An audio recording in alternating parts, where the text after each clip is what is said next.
more important, to our Garifuna brothers and sisters, the descendants of those people who originally owned the Urumi. And this year we are here now on a rite of passage and pilgrimage, which is more has a significant meaning to our brothers and sisters outside in the diaspora. So this year we've broadened our scope, and we have persons here from Belize and Guatemala, Honduras, throughout the United States, from the UK. We have our representation here as well from Dominica, Trinidad, Barbados, right here in the region.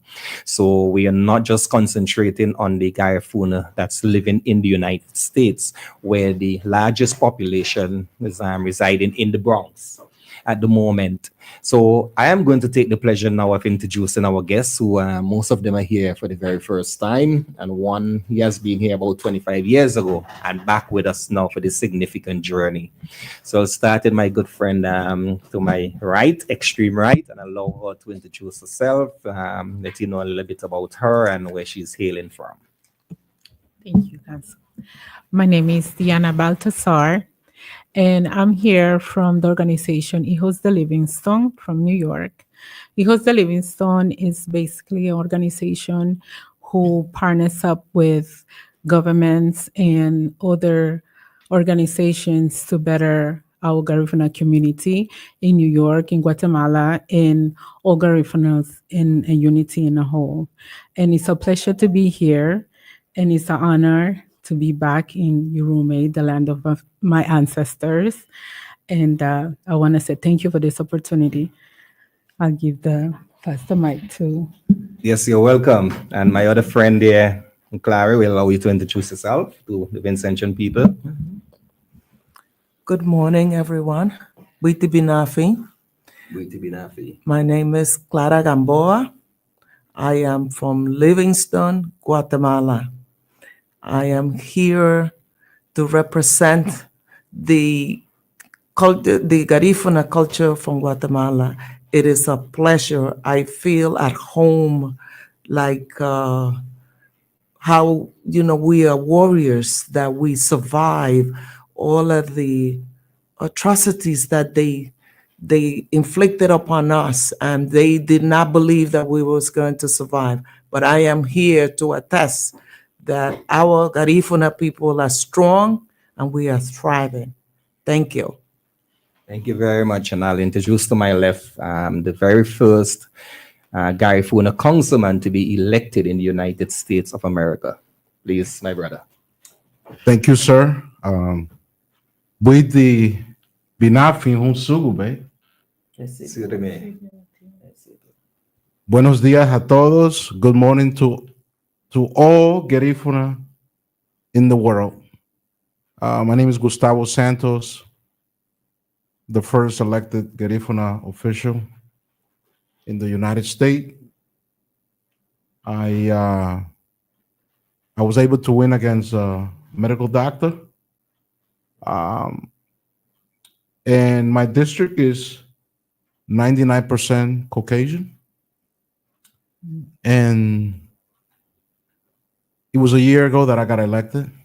I have 3 more years before my next election. And I'm just here back home. I was here 25 years ago. And I just see the great improvement that has been made in this island. I was just telling all of you that when I came here 25 years ago, there was no big airport. I had to go through almost 2 islands, Puerto Rico and Barbados, to get here. I got here actually almost like at 9 or 10 o'clock. But now at night. Now I'm able to fly from New York and get here by 1 or 2 o'clock in the afternoon. So that's really a blessing, and I could see that the country has really advanced since I came here 25 years ago. And I want to thank the government of San Vincent for opening the doors for us and the hospitality that you have given to us the last 4 years. I'm really blessed to be here, and I want to thank all of you for your effort in terms of bringing the significance of Garifuna people all over the world, and especially with what has happened with Balisol the last month or so. It's symbolic for all Garifunas all over the world, and I'm glad to be representing all the Garifunas in the United States, and that when you see a person like myself, is not like a book, or that somebody wrote a book about me, but you see me live here and in person, and I'm not dead, I'm alive, and I'm just glad to be here this morning. And I'm a politician, so I could speak for 3 or 4 hours, but I don't want to bore any of you. So thank you again. Yes. Welcome. I'll allow you to enjoy into. Yes, hello. My Introduce name yourself. is Adrian, last name Nicholson. I'm here as a guest of Gustavo Santos. This is my first time in this country. It is amazing. It's beautiful. I've seen things and learned things that I've never learned before. Currently, I work in the United States as a medical eligibility examiner for the Department of Health. Thank you. We're happy to have all of you, and as you said, it's welcome home. Thank you. Yes. We're happy to have you here. Welcome home. You remain. See you later. My colleagues in the back there, Joel and Philbert, Pigeon. I don't know if you guys want to just later on we would add to the presentation. All right. So as I said earlier, that our guests are here to discuss the significance of the reclamation of Baliso, properly speaking, to the patrimony of St. Vincent and the Grenadines. I just want to read from the Searchlight newspaper from last week what the Prime Minister said in Parliament last time when he was speaking about the bill, and it reads, "And whereas it is considered by the Governor General that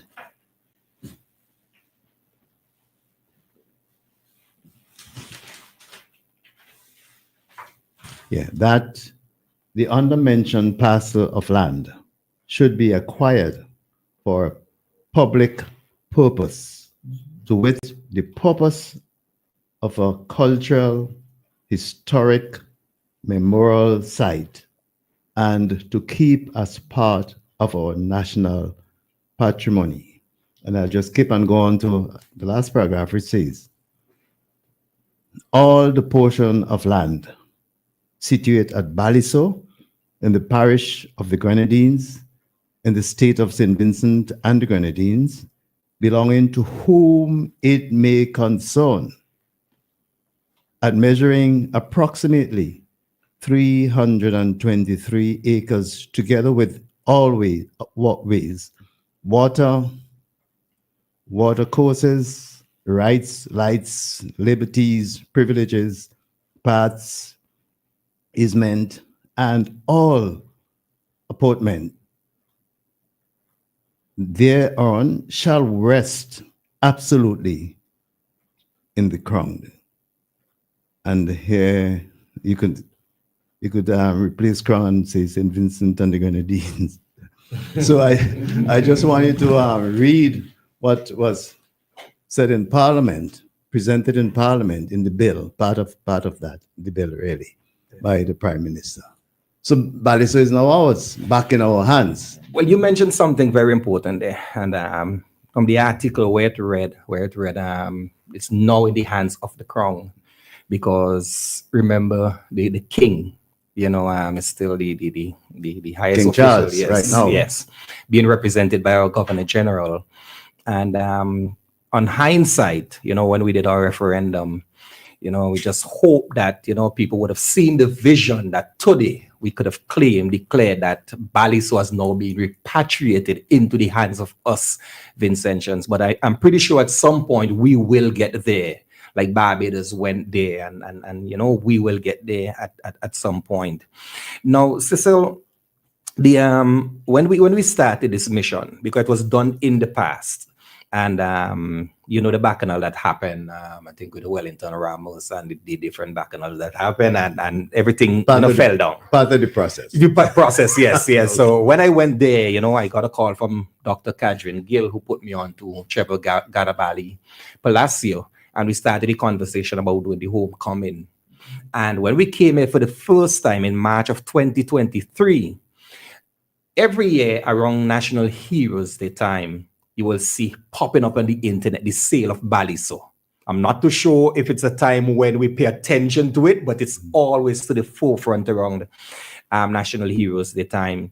And I remember the number one, because I'm the person who liaison directly with the Garifuna leaders in orchestrating this mission. The number one concern was, CG, what is your government doing about Baliso? You know, is your government going to allow Baliso to be sold?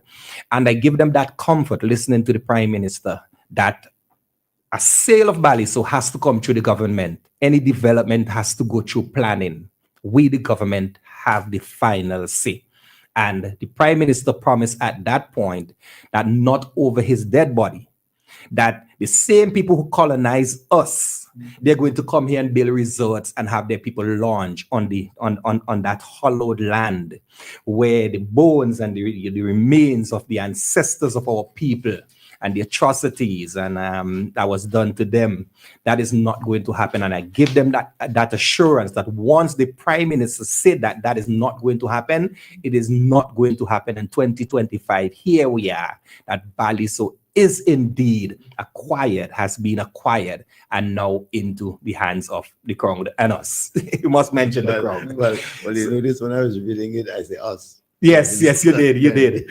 You know, so I'd like to pass the mic over to, those people who are here now and to explain the significance, of Baliso, the acquisition of Baliso to them. But just before you come in, let us recognize that even as we speak, there's a pilgrimage to Baliso by someone in the broader delegation. As we speak, and I miss that pilgrimage just to be here because it is important that who cannot make it on the catamaran and the Coast Guard to Baliso, and they're listening, yes. So every year we pay for a catamaran and some small boats, some Beckwith to take them onto the island, and we also have the Coast Guard that escort us to make sure that safety is being at the forefront, so I stay off the pilgrimage this year just to make sure I bring my Garifuna brothers and sisters here in Baliso. So we have that two-prong approach, who's going on the pilgrimage and who is here, and proclaiming, the wonderful thing that is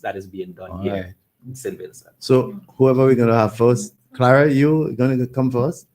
To talk. What does Baliso, the acquisition of Baliso means to you?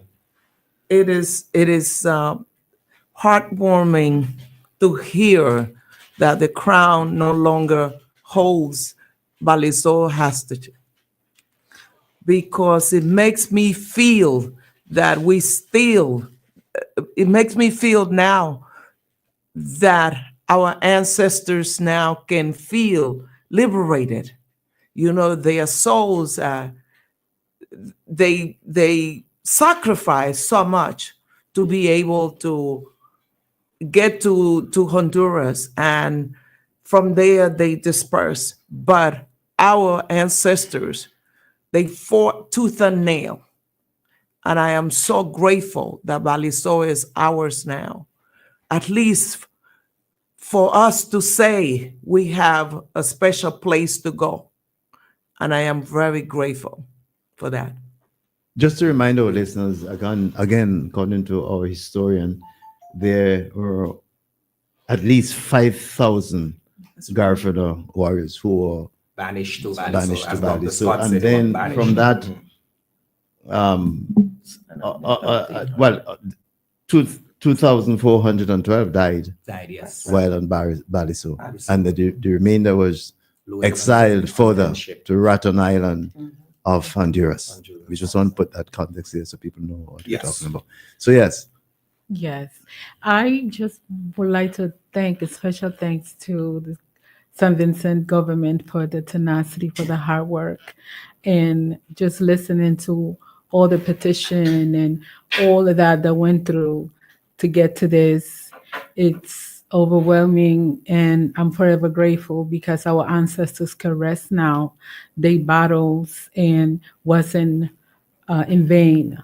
We are here as a sign that we will continue this. And as I was telling my aunt, that we will bring more people to be part of this, to witness this, to feel at home like we feel at home, and knowing that this island now belongs to the Garifuna community. This is also give us that rest and that peacefulness that we know that our ancestors heard all our cries and all our prayers. And we thank God for this. And thank you again. Yes. Hi, Councilman. Yes.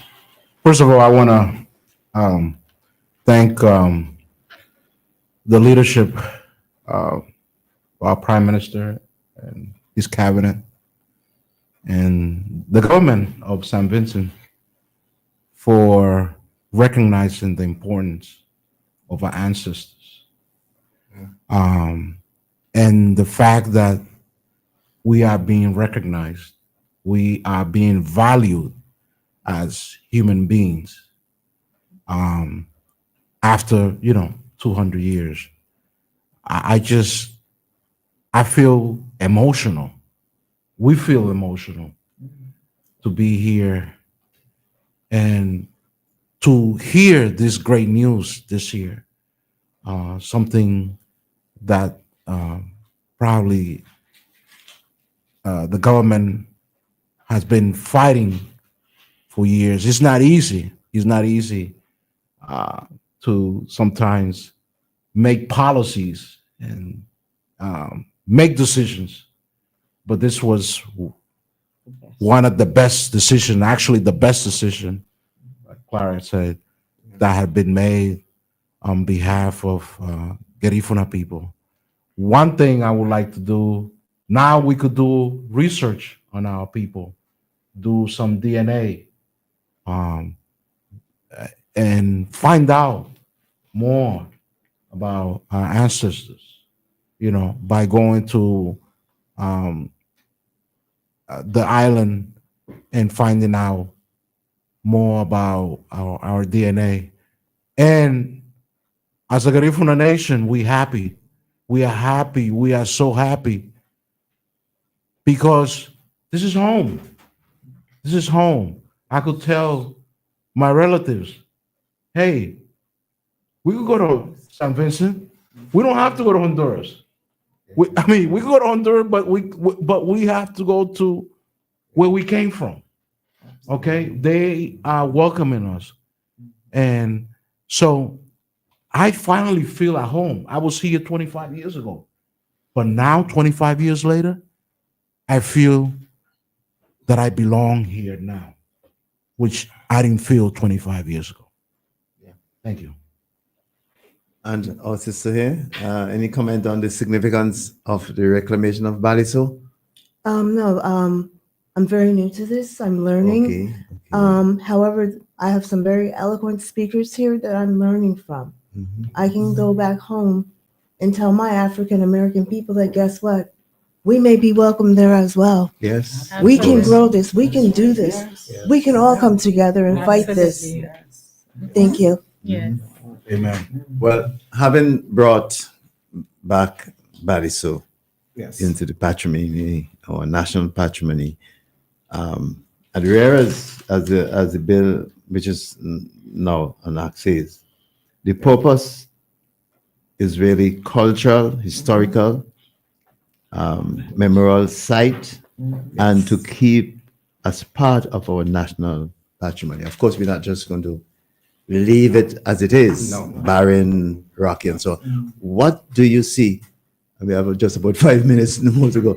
What do you see, anybody, as what can be done? Of course, it's going to be a long process, but in terms of the immediate, what do you see as some of the possibilities? Well, the Prime Minister expounded upon that recently and said that he's going to put a task force, a committee in place, just to come up with ideas, speak to the Garifuna people, find out what they would like to happen on Baliso, and how we can develop Baliso with our ancestors in mind, or we can put the place for them to worship, just to go and spend times with the ancestors. Because of my 2 years experience, Cecil, going there and seeing the reaction of the Garifuna people, these descendants, and they will tell you that they're seeing ancestors, and they will call names, and they will explain what is happening, and the messages that they are getting. It's really interesting, something to experience. So my joy is to hear the passion of the Prime Minister, who is he is operating in the spirit of Chateauye. When you look at what he's doing and these bold moves, because to make a move like that, where the island is already owned by the Lindleys, and to make such a courageous move. You don't mind, Well, CJ, because the Lindleys are laying claim, but I take note.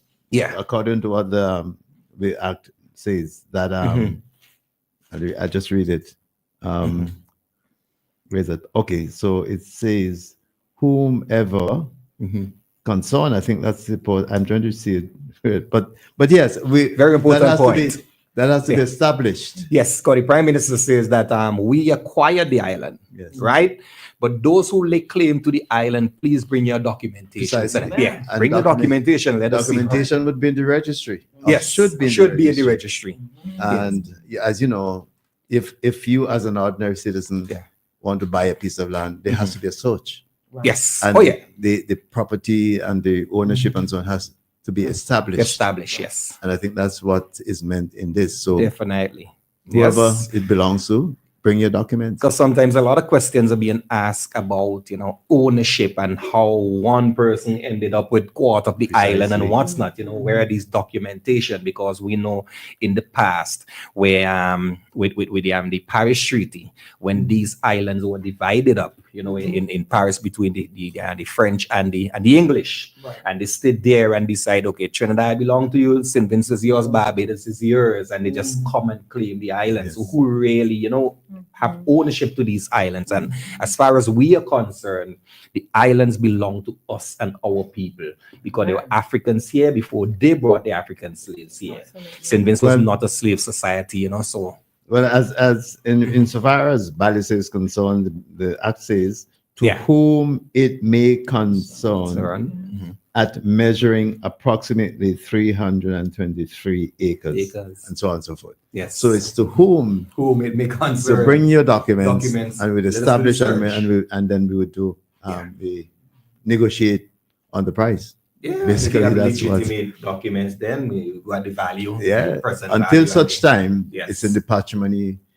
In fact, not until such time. It's always going to be now in the patrimony of St. Vincent de Grenadines. Yes. Yeah. Yes. So I'm mindful of your time. So I don't want to abuse your. Yeah, I want to mention that this year we started with the International Garifuna Council in 2023, and then in 2024 we included the Urumi Royal Delegation. This year we have the SVG Indigenous People Association on board. We have the Garifuna Indigenous People St. Vincent second generation. Those the St. Vincent second generation, that's a team, Jacqueline Roberts from the University of Warwick in the UK. So they had a professor here, and they also had archaeologist or researcher, and they're on the board going to Balisa today. Okay. Yes, we also have the Garifuna Indigenous Film Festival, who's documenting all this. We have the Balisa Documentation Project, the Garifuna Reconnection Project, and the Garifuna Heritage Foundation. So quite a large contingent represented by a number of delegations that's here with us. And we are hoping to grow this, from year to year.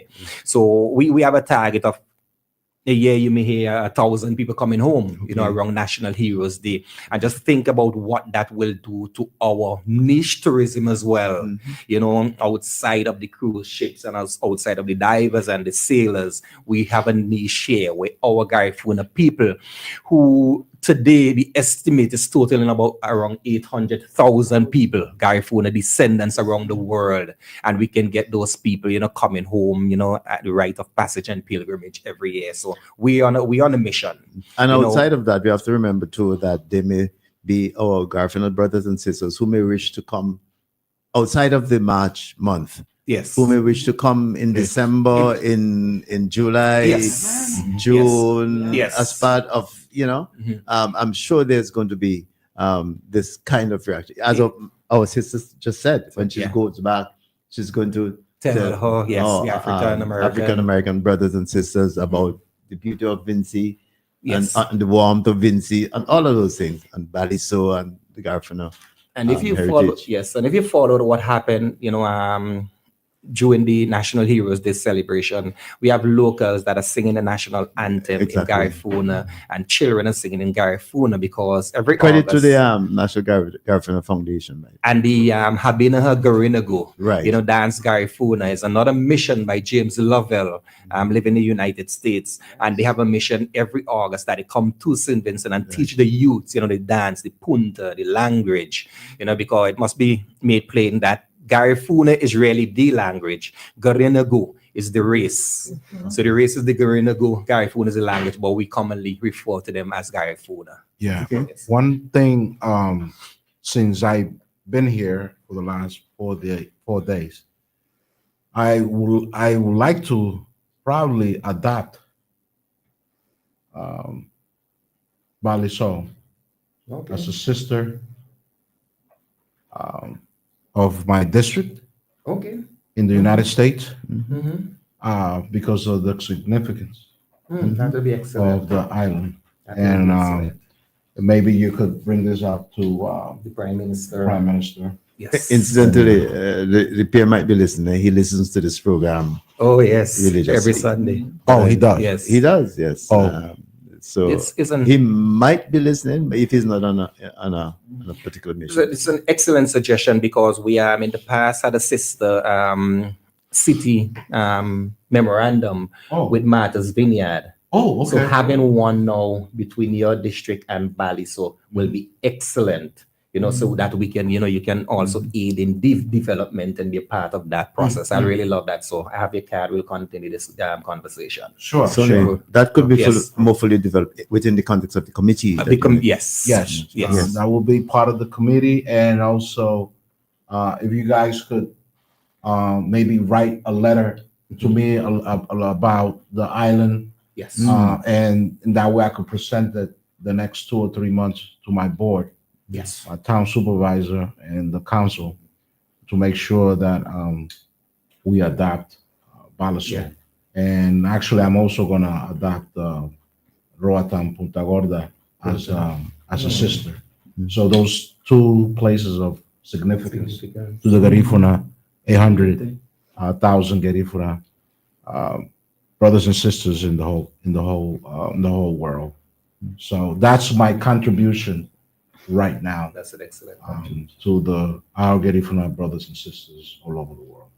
Oh, that's an excellent contribution. Council General, Yes, sir. I'm looking at the time. I don't want to be the cause of the program, be the cause of your. We have to get I'm to sure. AIA for about 12. So I'm pretty sure it could take me like 45 minutes to get there. Oh, yes. Pigeon, Yes. 45 minutes. I'm here to AIA. Yeah, it's about. It You will. know, It, you don't drive, it will be Yeah. about that. About that, yes, About I'm pretty time. sure. Yes. Now, there's something that I'm hearing about when it comes to reparations and the inclusion of the Garifuna story within, our quest for reparations. And Cecil, I firmly believe that it should be one of the main pillars. There are Garifuna people who is of the opinion that should be left solely to the Garifuna people.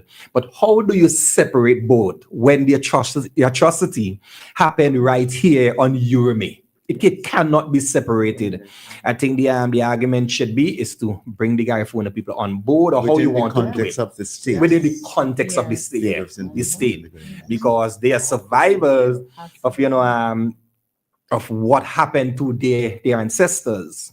And we are here as testimony because Dr. Cliff Scott said, and I listened to him keenly, that when the people, the Garifuna people, were banished to Bali, so there were actually people still living here at Garifuna village because someone was kidnapped. And when they were released, they said they explained how they were taken to this village in St. Vincent, but the British could not have found that village. So it is clear evidence that there were Garifuna people who were left here. So as much as the Garifuna in the diaspora is laying claim to Urumi, they are people who born and live here, and their descendants are still here, who also have claim, to because it will be pretty unreasonable to me as an African descendant, right, to say that. But CJ, how do you know you don't have Garifuna blood in you? That's the thing. I don't know. I have relatives, very close relatives, cousins and so on, who are Garifuna. Oh yeah,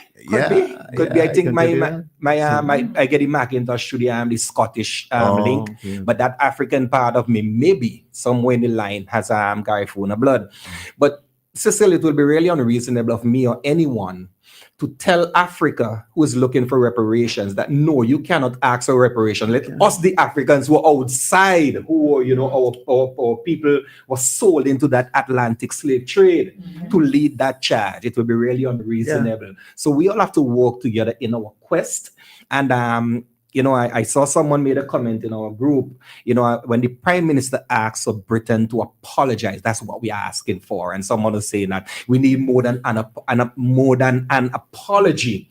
What they don't realize is that's just a start. That's just the a start. admittance that we did something wrong. That's just a start. So That's just a start. yes. From there. So.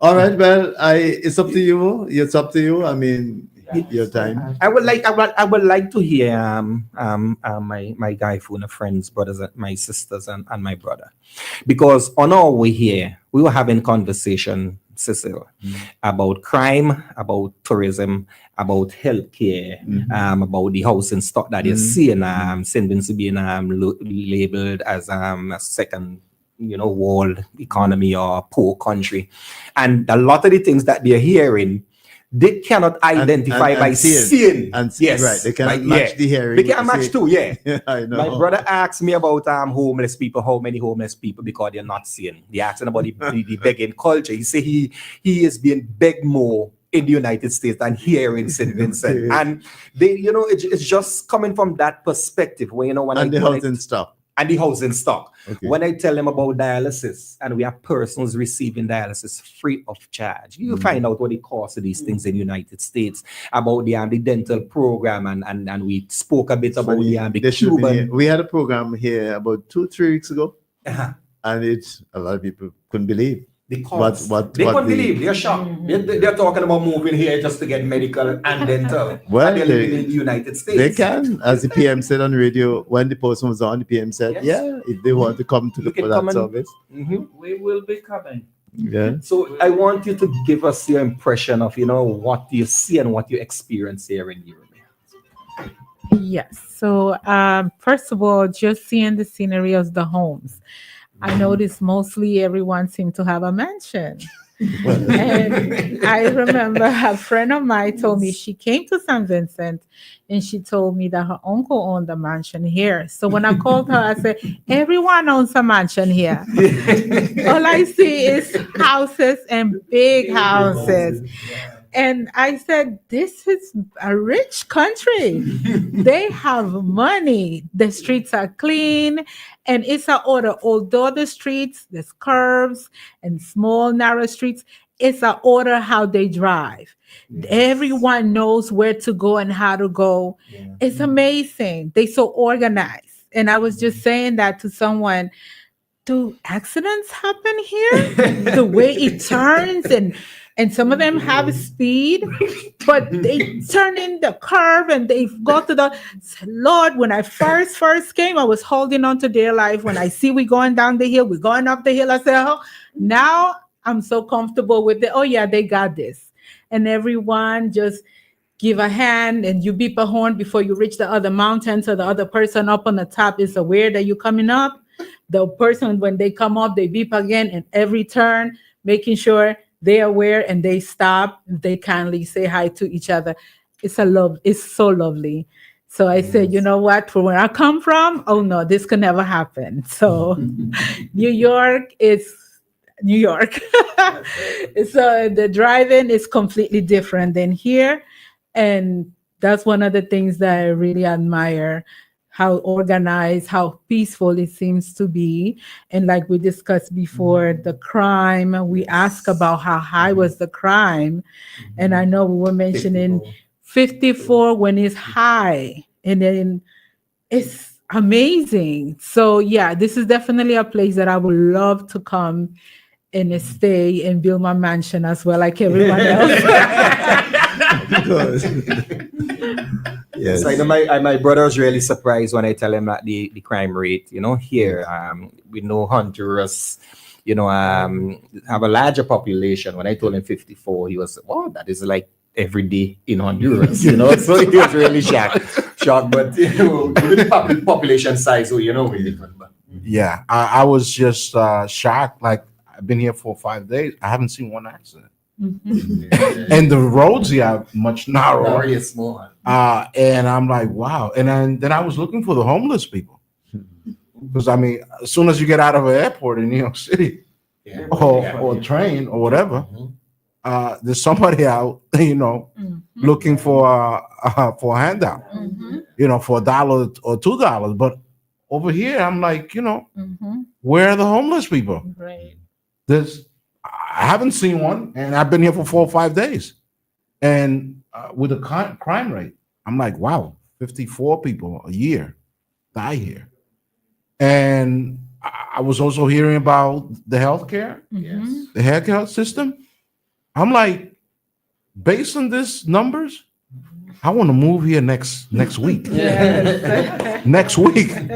I'm like, wow, this is amazing. And, I'm just grateful that I came here on this trip because I have learned so much about St. Vincent and how much it could offer to our Garifuna people. And for them to come back, And that's going to be part of my mission, is to inform people back in the U.S. and in Honduras about these numbers that I just heard about today. And I'm just like, you know what?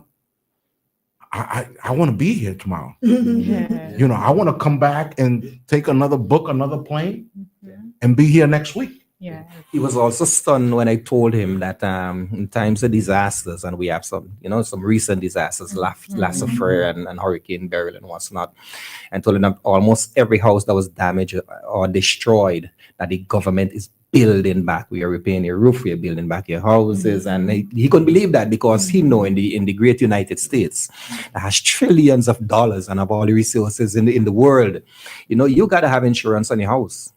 You got to have insurance, so when your house is destroyed by flood or whatsoever, the government will give you a little help, but your insurance have to build back that.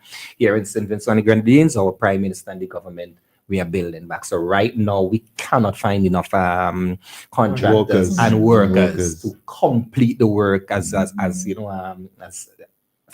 as we would like it to be done. If you folks had more time, I would have invited colleagues that we have in Canaan and Union Island, where, as you know, had the bulk of the thing, the damage. I would have invited them to call in, let them speak.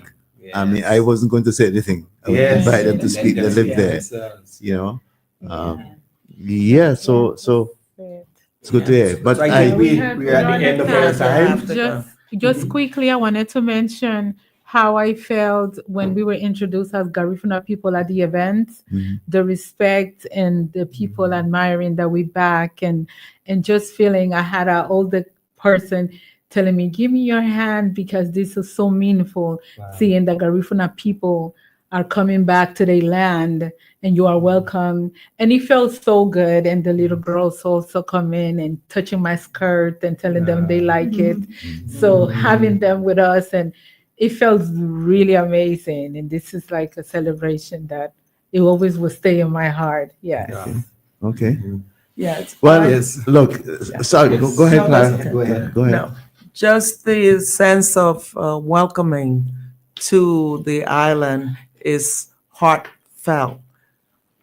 I felt so connected to this island. It's like you coming home to your home.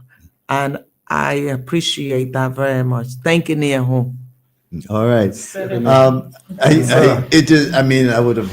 We would love to have had you on the entire program, but you guys have to go. Yes. But I want to thank you very much, CG, for organizing this visit to the program, Yes. and I wanted to thank all you, Councilman, and all the others, Clara, and to first of all to be in St. Vincent at this point in time, and also to be here at WEFM. We appreciate. And we look forward to having you next time you come here. God's willing. Thank you Yes. for having us. Yes. And just a special hail to, diasporans in the United States of America, Vincentian National, just to know that we're here, we're thinking about you, we'll work with you, and we like to see a lot more Vincentians as well, and those descendants as well from the Garifuna people who would have born here in St. Vincent and migrate to the United States or wherever you are to get on board. We're doing this every year around National Heroes Day time, and we'll welcome you. And here on the ground, we prepare the transportation to take them to the various events. We feed them, we organize the boat, the catamaran, the coast guard to take them to Bali. And we also give them a nice reception at the Prime Minister's residence. So we treat them as they are our own and welcome them back home to their ancestral homeland, Urumi. So thank you all very much. It was an absolute pleasure being here. But we got to run to the airport. Yes, Pigeon. Well, I can't remind them of that. But you remember, I have to go back there just now. So, but to say that though, I want to say that I really admire our leader, the leadership, and sometimes you have to be strong and stand up and let people know that we are not going to let our people die because we will want to go to another country. We have to work together in these international spaces and the geopolitics, and just work together and understand what each person is doing, because we are a sovereign nation and we should be allowed to, form partnerships and alliance with anybody who we so choose, to do so with, and, not be bullied into, severing ties, especially with our CARICOM, brothers and sisters, because we are one region.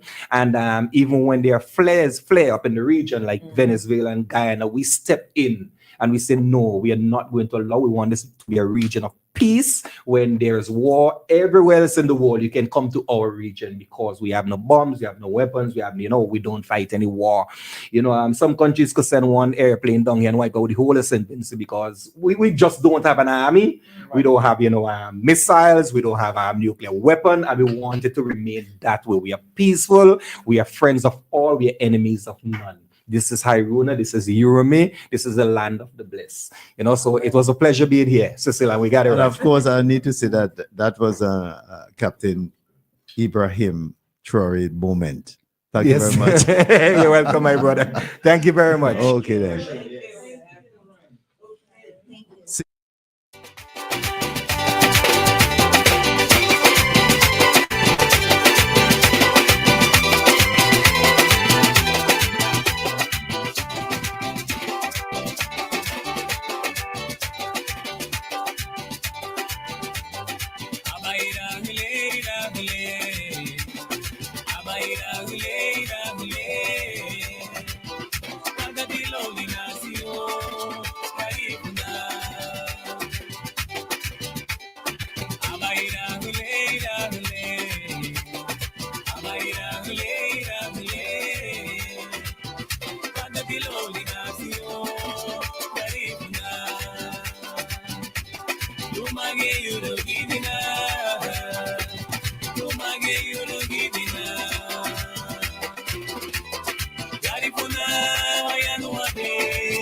So we are back. We are back. The folks who are here,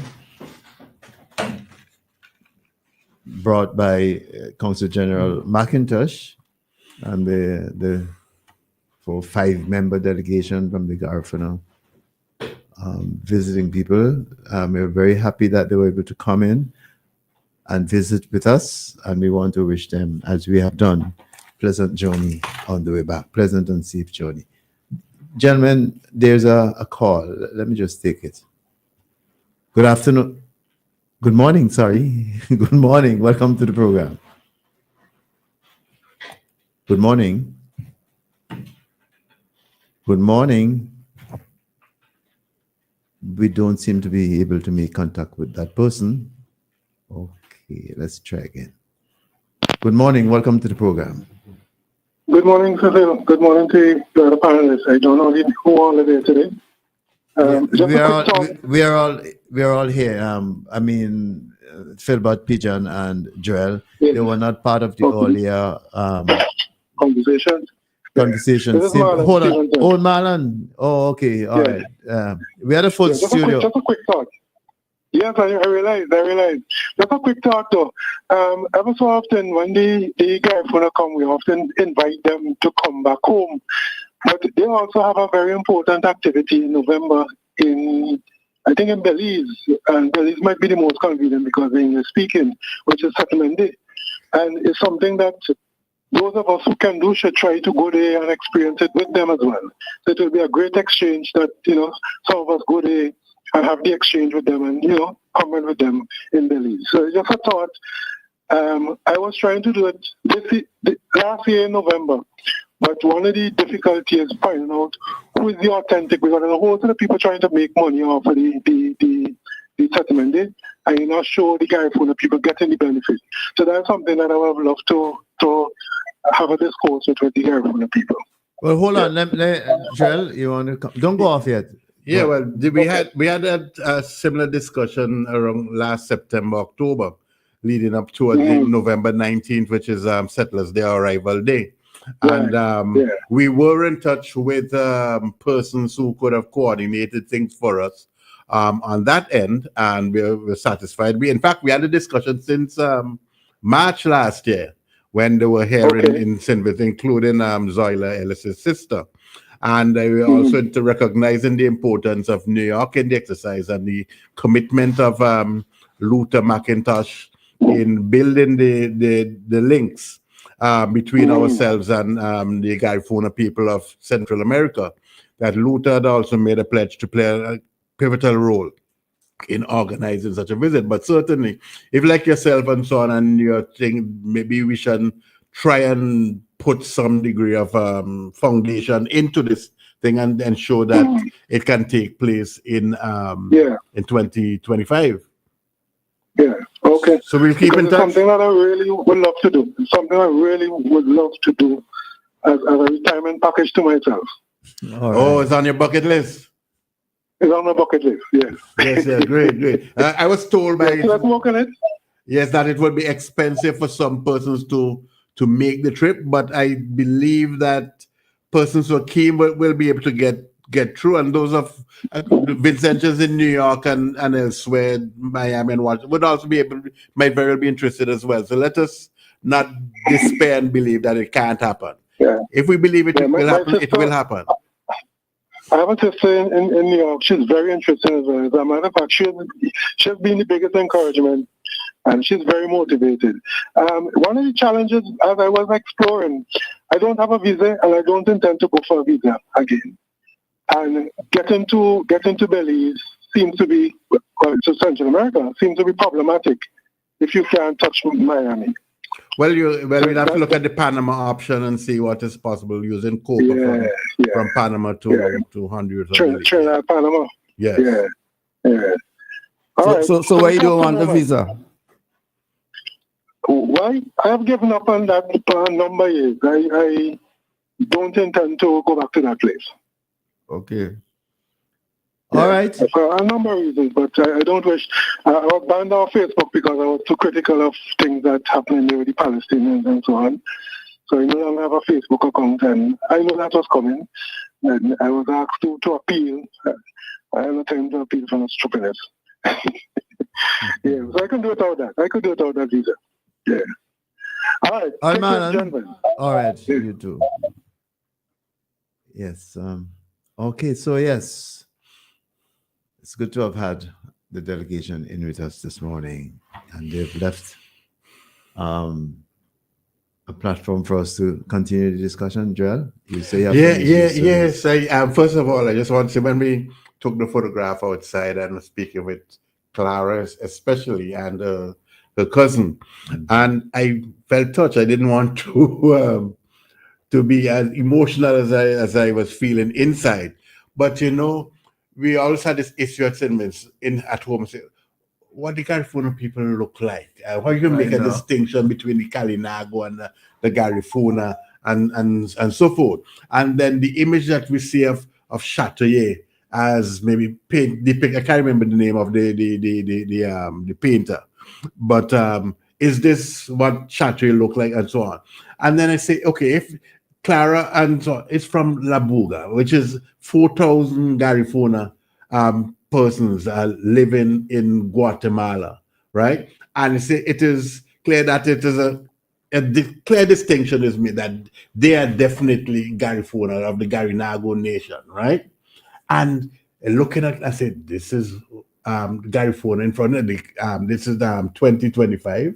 This is how they could have looked like in 1925 or 1825 or 1797. You know, so I said, this is it. And I felt very touched. I said, well, here we have a full appreciation in live and living color as to what and who the Garifuna people are and so forth, and how they relate to us here in St. Vincent Grenadines.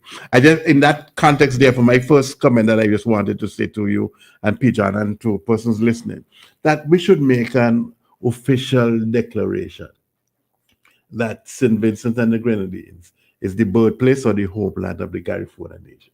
That is just my view, right? It's the birthplace or the homeland of the Garifuna nation, whichever way we want to spin it. And so, because it's important to, because I think as a people, we develop more in our civilization, our people develop economically, socially, and otherwise. If we are clear and have a true understanding about our identity, our origins, and so forth, and that we must all embrace the spirit of the Garinago or the Garifuna, regardless of our genealogical origin. So if embracing the spirit doesn't necessarily mean identifying yourself, doesn't mean that you can come from Africa, you can come from Madeira, you can come from Bombay, but you've been living here and for your parents and so on been living here for long. We are all part of that Garifuna spirit that we seek to embrace, and I think it is something that we should do. And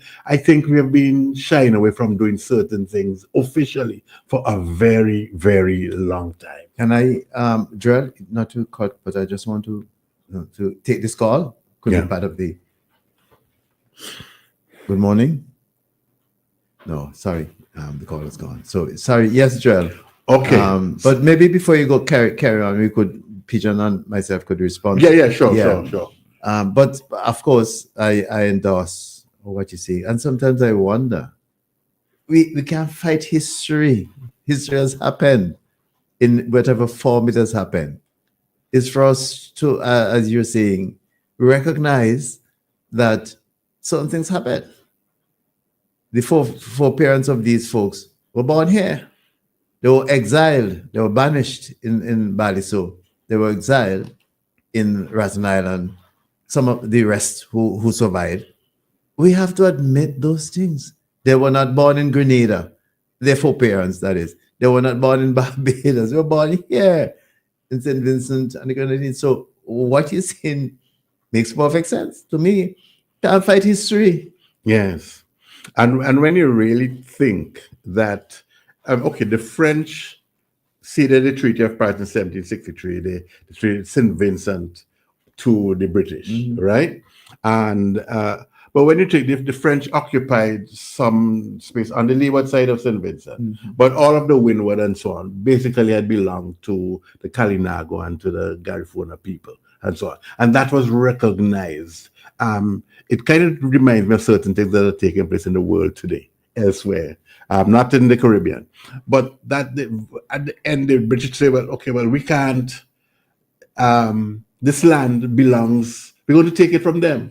And the only way is to virtually banish all of them, or as many of them as possible, and kill out as many as possible. Kill as possible. Because even when they brought in the surveyors and so on, they wanted to think, so the first Carib War had to do, and from my knowledge, had to do in terms of dealing with the land and road systems to be put in on the windward side of the island, and so on. And from there, it just didn't work out. I mean, my understanding that Chartier was already like the paramount chief in the 1760s, and he was still around when he died in 1795. So this is what has happened to this is a fact of history, as you just mentioned, and so forth. And we just can't, I think for too long we have put it aside and so forth. When the persons, the delegation came in, Luther, Gustavo Santos, the councilman, Clara, and the others, and so forth. And they exchanged their greeting to each other and to us, in Garifuna, and so on. And basically, I kind of read about it, I heard it, but I can't really respond, and so on. And they're expressing themselves right here in the birthplace, the homeland of the Garifuna nation. All right, of the Garinagu, and this is what nation, and this is what we are facing, and that's where it brings to the question of the language, right?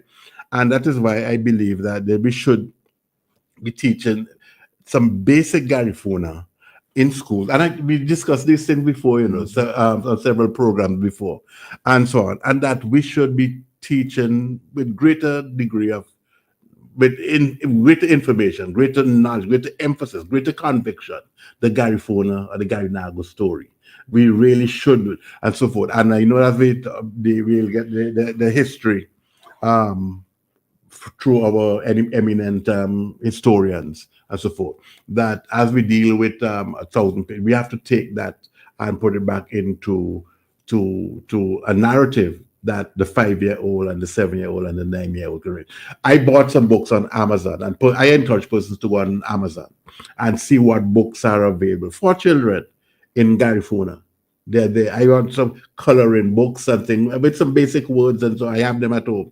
I bought them from Amazon, and I'm encouraging Vincentians as well to do likewise, and so forth, because I think that the story must begin and as early and as young as our children are around. So I just wanted to make that particular point. But at least they would have the benefit of another language, which is the Gafa. Yes. And there's also, I don't want to say that just to exploit the thing, but there's an economic benefit to it. There's a benefit, other than trying to develop our identity and create a spirit and so on. There's the thing that people will come to St. Vincent and the Grenadines if they can also appreciate the fact that they can also immerse themselves into a little bit of the Garifuna culture and so forth. They might learn a few words and so forth, or hear the music and that kind of thing. And there's an economic benefit to it and so on. More people will come as a consequence. So why not do it? And so on. And I just saying that is something that we really need to do. I know that there are persons who would not necessarily favor taking this route towards the development of our people, but at the same time, I feel that I'm sure that the vast majority of Vincentians, because it will be enriching, it would be deepening, it would be broadening the Vincentian experience. So it's a simple thing. I sometimes wonder why do some people resist that kind of thing. Yes, so it's a thing. And then the third one I just wanted to mention, again, I mentioned it several months ago, about our coat of arms. I really don't have a full explanation and also understand the symbolism with the standing lady with the what's called, and the one that is needed. Palm or something. And there's like it does almost look like a cotton, but someone else can think, and I know there's an explanation online, so we can find the explanation of the coat of arms. But and then we have the motto, Pax et Justitia. But why? To me, I do not necessarily like the symbolism too much. It gives a particular, it provides a certain connotation. And I say, why can't we do just like Prime Minister Rowley and the Trinidadian Cabinet Parliament and modify the coat of arms? Why have they did? Why have Columbus ships? But what's the origin of it? Of our current coat of arms? I don't know. We need to find Someone out. can explain, but I really don't. We need to find out. But in any event, I am just like, why can't we have something that reflects that same spirit of the Garifuna on our coat of arms and so on, and let that be part of the identification of the true Vincentian character. And that character is found here. It is found in and elsewhere. Let me just put it, and elsewhere, beyond our physical shows. So these are things we should do. The other thing I mentioned in this program, and I mentioned this story about this elderly woman in Belize, I think it was in Dangriga, that she went to the bank, Royal Bank of Canada, and she had some issues with a transaction. And one of the tellers spoke to her in Garifuna. And that teller was actually suspended and so on, and admonished, because she's not supposed to speak you must speak only in the official languages of Belize, right? And not this happened in Belize. It happened in Belize. Okay. Yes, and it happened maybe about 15 years ago, I think, and I thought it was the best customer service, because here's someone who didn't necessarily have an appreciation of the English language or even the Spanish language and so on, but spoken in Garifuna. And there was someone the bank can offer that service that in that particular community where there's a lot of Garifuna people. And this is what happened as a result. Someone else was there and they couldn't understand what was communicated between the two, and took offense and reported it to one of the supervisors and so on, and that's what happened. So I actually wrote to the bank about the matter, and I also communicated with Deborah Johnson, who she used to be on Kana. She was the PR person. No, it's not. I said Royal Bank, but it's First Caribbean. Okay. It is First Caribbean. Okay. And about the matter, but nothing really came out of it and so on. I was told afterwards that the lady still had a job and so on. But these are some of the kind of things that we have. And I basically just wanted I suggested then, and I suggested a couple of years ago, and I'm suggesting again, that the Parliament of St. Vincent and the Grenadines should officially recognize the Garifuna language, that St. Vincent Grenadines, as the birthplace of the Garifuna language. Give it some degree of certification, officialdom, authenticity. Even though that right now we do not speak the language here and so forth, at least it says a lot that we can at least identify and say that this here, St. Vincent, is the birthplace. This is where the language originated. But hasn't the UN recognized the Garifuna as an official language? I'm not sure, but I would like to think so. We can. I think they have. And then to my mind, it is almost a travesty to say that if the UN does that and we do not actually establish some degree of association with the language, so we can say lots of things and we can express I'm not targeting government officials. I just talk to Vincentian people as a whole. We can express platitudes and so on in different form and so forth. But we have to do something. And I think that the acquisition of Baliso speaks to one thing, which is it's pivotal. It is almost like the foundation of a number of other things that can happen going forward and so forth. But at the same time, while we're doing, then they have the other things that we can do at the same time. And the last well, too quickly, I just wanted to say the culture, the music, and you played some a short while ago. And I know we have in my circles, we've had this is the Upstage Experience Calypso group, and we're talking about music and raga soca and so on, and where it originates, whether in St. Vincent and so forth. And we know, we have an understanding. We know if it's a booyah music, you can more or less say Dominica, Dominica. right? If you think about jab music, you can take Grenada and so forth.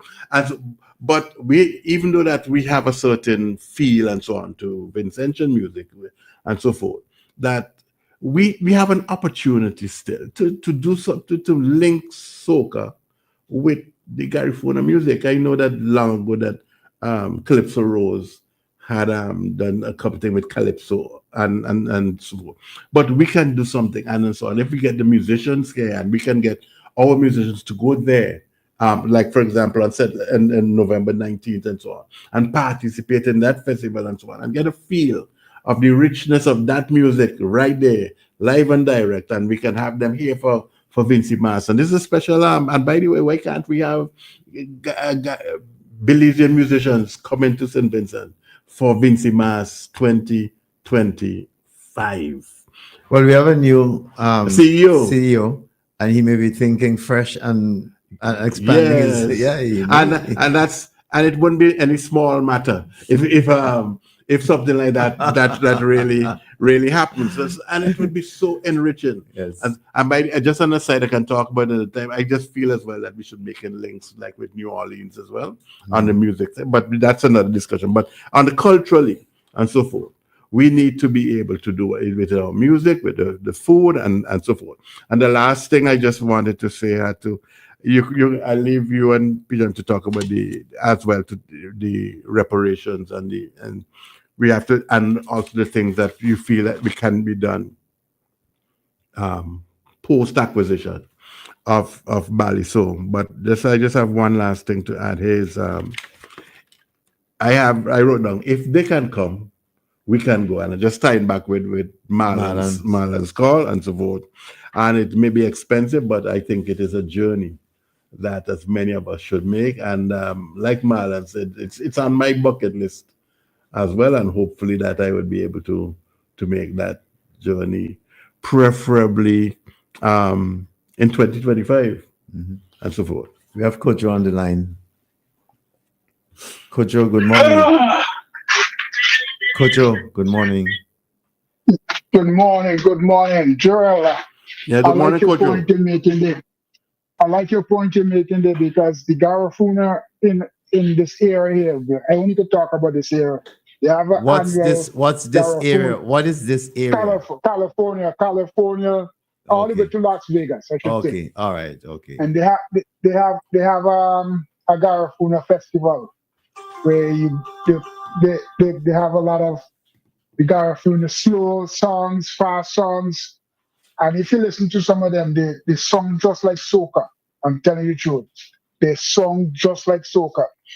And I'll be very glad if that kind of concept that you putting out, that some of our artists in St. Vincent will take up on that kind of thing, because the Garifuna people have some rich music, I'm telling you. We need to link those, that Vincentian beat that we have now to the beat of the Garifuna people that was before us. And I think we'll come up with our own brand of soca, our own brand of music. Kojo, we already have our own brand of soca, you know. No. When I say we own, because if you're going to put the Garifuna music to it, that's deep Vincy, that's deep Garifuna, that's deep our own. The way they play the drums, you can listen to their drum beats. It's completely different than other people's drum beats. That's what I'm talking about. So I mean, once we incorporate that in what we have today, then we could call it some name. Because right now, like as Joel said, the one is a Dominican. The jab, even though we know jab had was in St. Vincent before. Of course, But of course. yeah, we know Jab Jab was in St. Vincent long before we heard it in Grenada. As far as I grew up, I never heard Grenada with no Jab Jab until, because I know Jab Jab, till, you know, with the monkey band and all, they had a rhythm, they had a different rhythm they used to play than they played.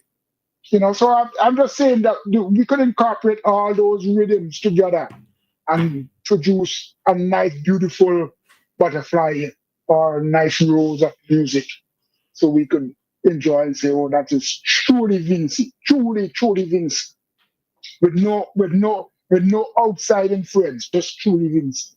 If you understand, say.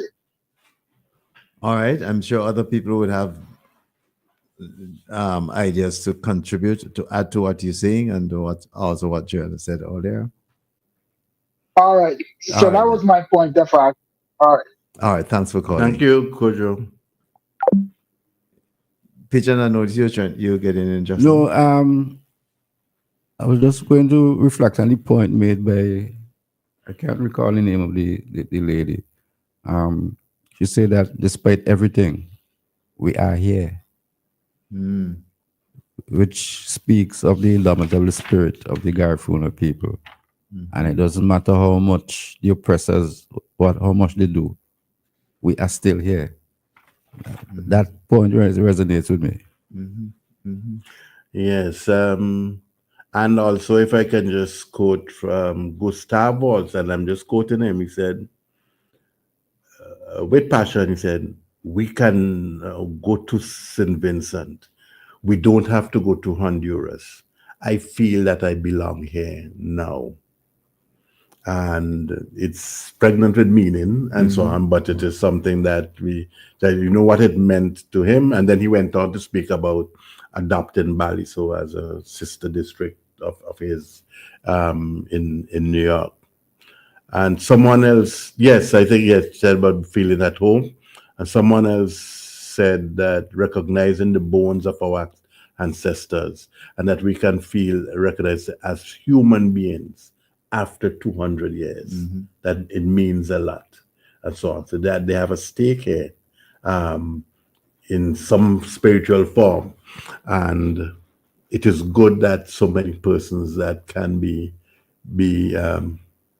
identified. Now, as Clara said, they're from the Livingston districts. It has an English name in Guatemala, but they also know it as La Buga.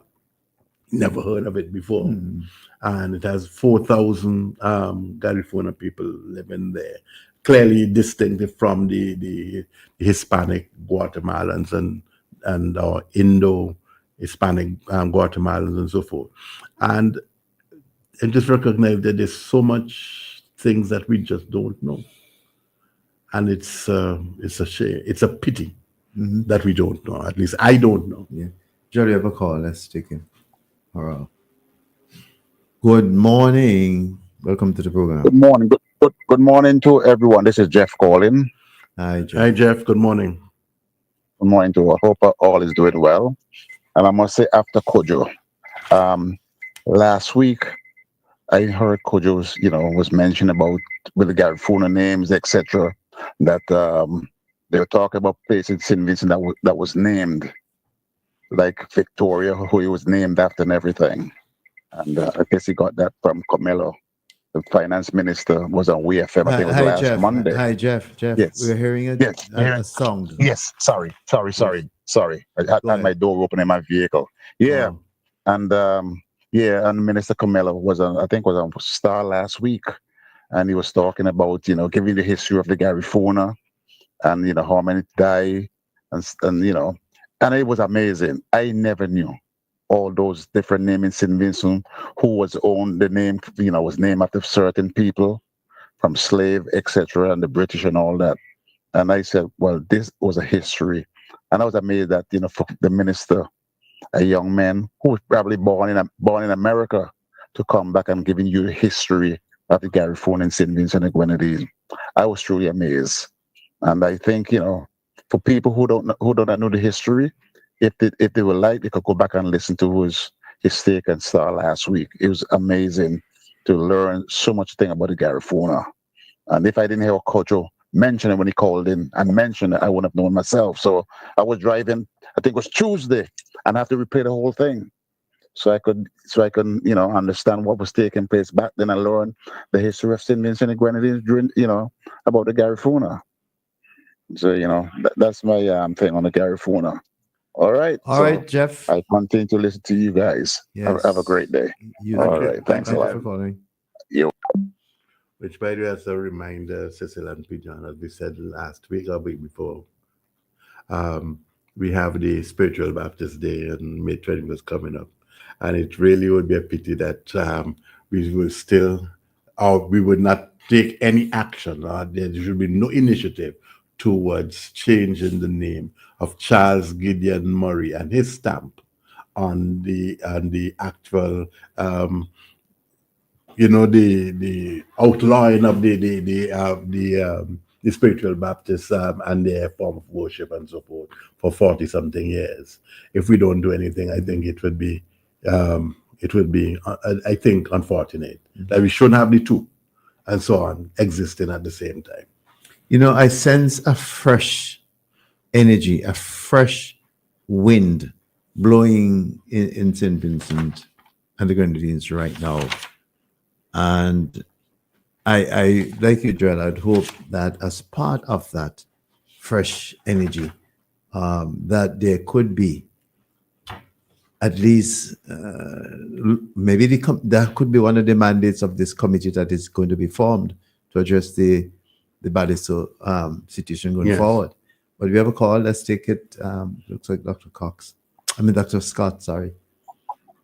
Dr. Scott, good morning to you. Good morning. Good to have you on. Good morning, Montrose man. Good morning, Joel. Good morning, Cecil. Good morning to you. Morning, Pigeon. Good Of morning, course, sir. first of all, kudos for continuing to be the #1 calling program on radio in St. Vincent and the Grenadines. I'm one of the top across the region. Thank you. We appreciate it. Yeah, I'd like to begin by thanking my good friend Randy Luther McIntosh, Consul General in New York, for leading the delegation back home and also showing that there is potential in heritage tourism in the wider diaspora. Yes, indeed. Right. Now, obviously, we are talking about National Heroes Month, the Garifuna, and there are a few points I want to make this morning. Firstly, I thank the Prime Minister and the government of St. Vincent and Grenadines for acquiring Baliso, and also for indicating that we would have a wider discussion as to the use, because it is common sense. You can't just acquire a property and leave it to idle. That's the first point. The second point is in the declaration that I saw coming out from the Agency for Public Information. It quoted the Prime Minister as indicating that the Garifuna people were sent to Baliso to die. And I think this is a point that escaped people over and over. Martin, I forget the first Martin, and I think I quoted the wrong name. Let's say Kobe. Earl Kobe and Christian Ivor Martin. Yes. Since that book, the Rise and Fall of the Black Caribs, the term exile has become very popular in our vocabulary. But the Garifuna were not put into exile. They were sent to Baliso to die. And in the first volume of the National History that we're bringing out shortly, we make this point overwhelmingly that there is evidence, for example, that says that they suspended the rules of war, and there's evidence where we see they say we must kill them, because if we do not kill them, they will kill us. And therefore, I want to continue to urge people to stop using this word exile. They were not put into exile, they were put on Baliso to die. And when enough of them had died and people in England found out what was going on and started to complain, then they decided, okay, We can't kill all of them there. Let me send them somewhere else. Hopefully, they will die out. That's the second or third point. I can't remember which number I am on. The other point I want to move is from that to music, which Joel and other number of callers mentioned. Now, I remember back in 2000 when we did Turn Me On. As 2001. many persons know. Huh? 2001. Yeah, well, you know what I mean. Yeah. It came out, but obviously we didn't start to work on it in 2001. Yeah. But Adrian Daly, who is the producer and I'm the engineer, we had a very long discussion about naming this music. And because I'm not only a historian and music scholar, I cited for him then the work of a lady called Jocelyn Gilbo, who studied the Caribbean music in Martinique and Guadeloupe and the soca and calypso in Trinidad and the wider region. She wrote an article called The Politics of Naming Music. And that article made me convinced that in a modern period where we were going into the digital era, there was no name for naming music. One of the reasons for naming music so long ago is when you go in a record store, you need to know where to find it, right, Joel? Yeah. Yeah, if you go in and you want this, they tell it this in the corner. But now we're in a digital age, we really don't deal with filing. But what has happened is with the growing sense of nationalism across the region, people are naming music, not understanding by naming music that it adds no value. So people call it bouillon, denary section, all kinds of things in Trinidad. They call zest, ring bang, bashment soca, power soca, groovy soca, pop soca. All of them essentially what Professor Cohen best called post soca. They are just another form of soca. Now with the Garifuna music, everyone should know we have Punta and Punta Rock, and you refer to Calypso Rose, who with Frankie McIntosh helped to pioneer a version of Punta. And in the heyday, we had Andy Palacio coming to St. Vincent and performing Touch and experimenting also with the kind of soca that Touch was doing. So my point is that there really is no need for us to be going down this road. And online, I've been involved in a debate with a lot of guys who insisting St. Vincent created Raga Soca and Raga Soca belongs to St. Vincent. I said to guys, I've been in the music industry since 1984. And the first place I ever heard the word Raga was in England on tour with Touch. And we never call anything Raga. But we were doing a form of music which was influenced by reggae. But when the term became very popular, Vincentian DJs begin to call everything Raga. But if you look at what they're calling Raga Soca, in Trinidad it's called Groovy Soca, in Barbados it's called Sweet Soca, and in St. Vincent we call it Raga Soca. I think I've taken up enough time. No. Right. Well, I'll stick a pin there for some feedback from you. Well, Jerry, you're Pigeon. But okay, on the music thing. So, what do you suggest though in terms of actually linking? And you mentioned about Andy Palacios and so on, but talking about 2025 and going forward, about linking musicians in St. Vincent and Grenadines and musicians from Belize, Guatemala, and elsewhere, and so on, and they have an exchange of ideas and so on, and beats and that kind of thing. What do you say in that regard? I totally agree. Last June, the Venezuelan embassy sent a delegation, which I had the opportunity to lead, of drummers, and we took part in what they call the Drum Festival of the World. And one of the things we did there, particularly the guys from the Drum Foundation and the Rosal drummers, were to teach people some of our Vincentian rhythms and to learn some of the rhythms. I totally agree that as the home of Garifuna, we have to find a way to embrace it. And one way, which Joel did indicate, is even within our carnival, and I'm glad you mentioned carnival, which is our biggest festival, that we can have an element of the Garifuna heritage, whether we incorporate, which we did before, as I said, with Punta Rock, bringing musicians and experimenting. Marshall Montano did a wonderful thing a couple of years ago with Hugh Masekela. I don't know if you know about that, Joel. No, I think I No? read some, but I Right. didn't hear the music. Yeah, what he did, he brought Hugh Masekela. For those of you who don't know, he's a South African musician. He plays trumpet and jazz from way back in the apartheid period. And he worked with a choral group, a singing group, and a pan group in Trinidad and produced this magnificent album. If I remember, the group is called the Saparia Group. And Marshall Montano is who produced it. He was the executive producer, which means he paid for it, and along with Hugh Masekela, he was the musical director. So people, the point I'm making is, we think sometimes that many Caribbean people, they're just steep within Road March or within Soca Monarch. So I'm saying we could do similar things.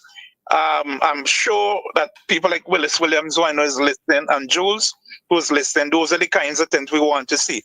How we could take our Caribbean culture of intention component and build in it. Yeah, so I would just encourage you to keep the beat going, and let's see, even though that we are now in the middle of March. Hey, by the way, we just passed the Ides of March. And and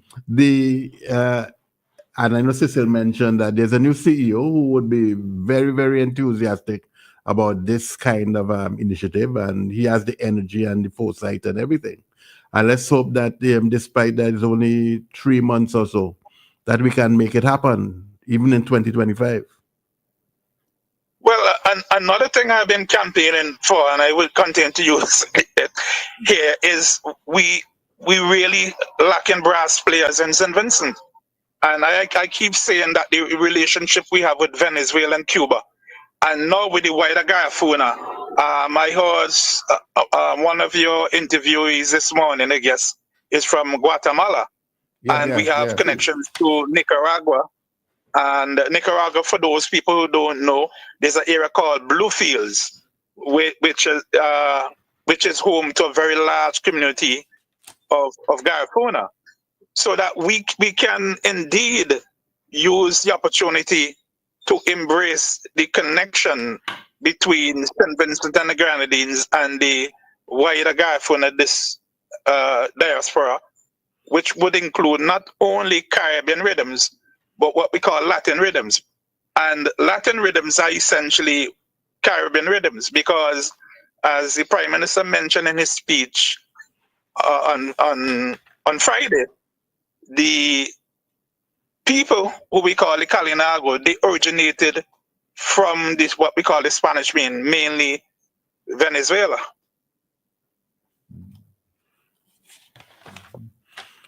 Yeah, so we got to make this happen, Dr. Scott. We got to make this happen, and you are a person of influence, and we certainly would be checking back with you to see where we are with it and so forth. But if we can just go back to the issue now of Baliso and the acquisition, do you have any other comments or any additional information to add on the question and going forward, how you think that we should proceed? The fact is, Baliso is the equivalent to what the Jews might call Auschwitz or a concentration camp, for those who probably might not know what I'm referring to. It is perhaps the single most important place in St. Vincent and the Grenadines, notwithstanding that every square inch of St. Vincent and the Grenadines was a crime scene during the period of enslavement and colonization. People died all over, including where you are, which was a magazine or fort during the colonial period. So that Baliso, we can do all kinds of things there. In addition to the monument, there is nothing wrong in linking it back to the spiritual Baptists, in making it the equivalent, part of it the equivalent of Mount St. Benedict, where people could go for reflection and reconnection to the ancestors, where people, like when you go to Robben Island, where where Nelson Mandela was imprisoned. You could see the history of the Garifuna struggles, what we now call the First War of Sovereignty and the Second War of Sovereignty. That's what we call them in the volume coming out. We don't call it the Carib Wars because we say those terms are interpreting the history in the eyes of the colonizers. They were wars of sovereignty. And indeed, the Prime Minister did underline that in his speech on Friday. But gentlemen, I think I've taken up Just enough of your one time. question, Cleve. Any record of how Baliso got its name? No, I don't have that, but there's a lot of work on the names, place names, and so on. There are lots of work. But what I do have, which is in the volume 1, we do know who owned Balisod when the Garifuna was sent there to die because they had to pay rents and so on. So we do know. And we do know how much money was paid and so on.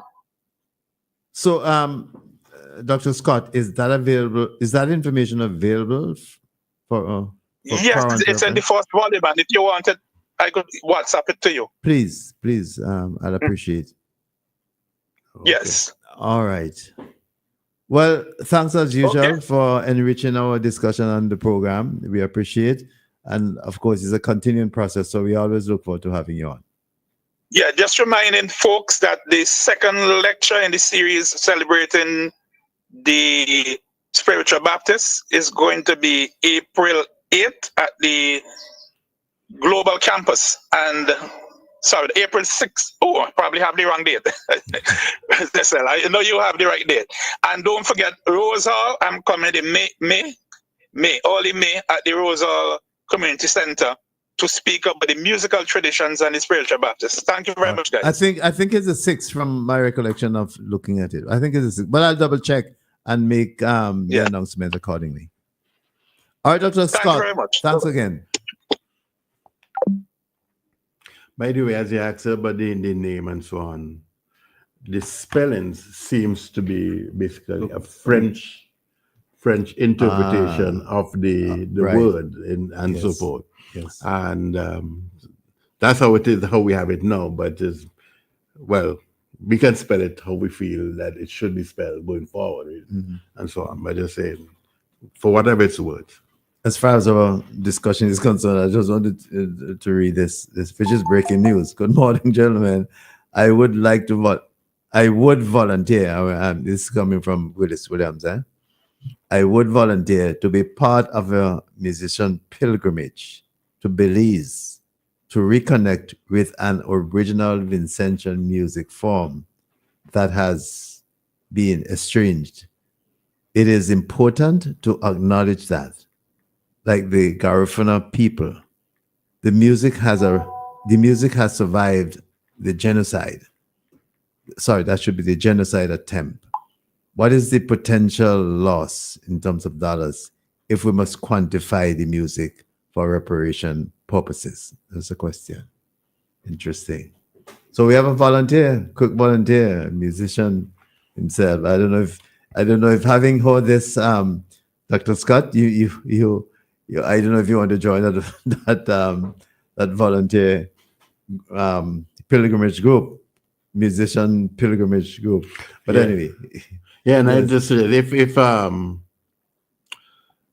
Rodney Small is listening and so on, I would suggest that he can also interface with Willis and Dr. Scott and others and so on, and take it to another level. That's how these ideas are going to become practical. We have a call. Let's take the call. Good afternoon. Welcome to the program. Good afternoon, everybody. I just called in to interject that it have a well-known musician from Machiavelli, Harold Plumie Lewis, as a bad bassman. He do some experiment with Garifuna music. He will be coming here soon, so I will connect him with you all, Mr. Ryan, when he come. But talked to me up to last night. He used to play with Mastermind, all them kind of thing. Well, you should connect him as well. Connect him as well with Willis Williams, And yeah, well, it's no man. When he come, he come. We had a thing down one time we was here a couple years back down at with man. Yeah, yeah, the beach down there where they had a new partner. Where the place down where they build the cricket ground. Cumberland. Yeah, Cumberland. Yeah, you made a nice building there. That something we had a nice thing there. Couple time. Okay. Yeah, so so thing happening under the ground, you know, go hear thing in the timing. Yeah. Something happening under the ground, you know what I mean? Well, bring it above ground. Talking about them. Bring it above ground. Bring it above ground. Well, you know when you're doing thing you call about the invisible process. No, right? no. Bring it above ground. It's a Time. visible thing. Well, no, it's about to be visible. All right. All right, me brother. Thanks for calling. Okay. Okay. Things are happening. Okay. Oh, let's remind. Okay, we have another call. Let's take this one. And in the meantime, remind those who wish to call us at 457-9994. Just missed that one. We have another one. Good afternoon. Welcome to the program. Good afternoon, Cecil. This is Marlon calling from Toronto. All right. Welcome. Joel, Pigeon listeners. Pleasant good afternoon to you. A very good program. I would like to congratulate, to thank the Prime Minister, the government, and all those over the years who advocated for the acquisition of Baliso, which is extremely important to the Garifuna people and to Vincentians, as Dr. Cleese Scott articulated so well minutes ago. And, I would like to see it as a heritage park, a museum of sorts,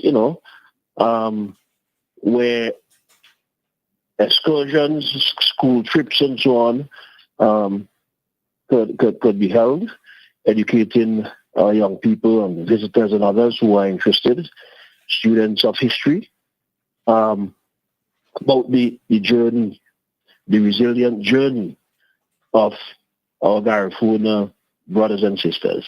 Many of us in St. Vincent and the Grenadines are connected by blood to the Kalinago and to the Garifuna people.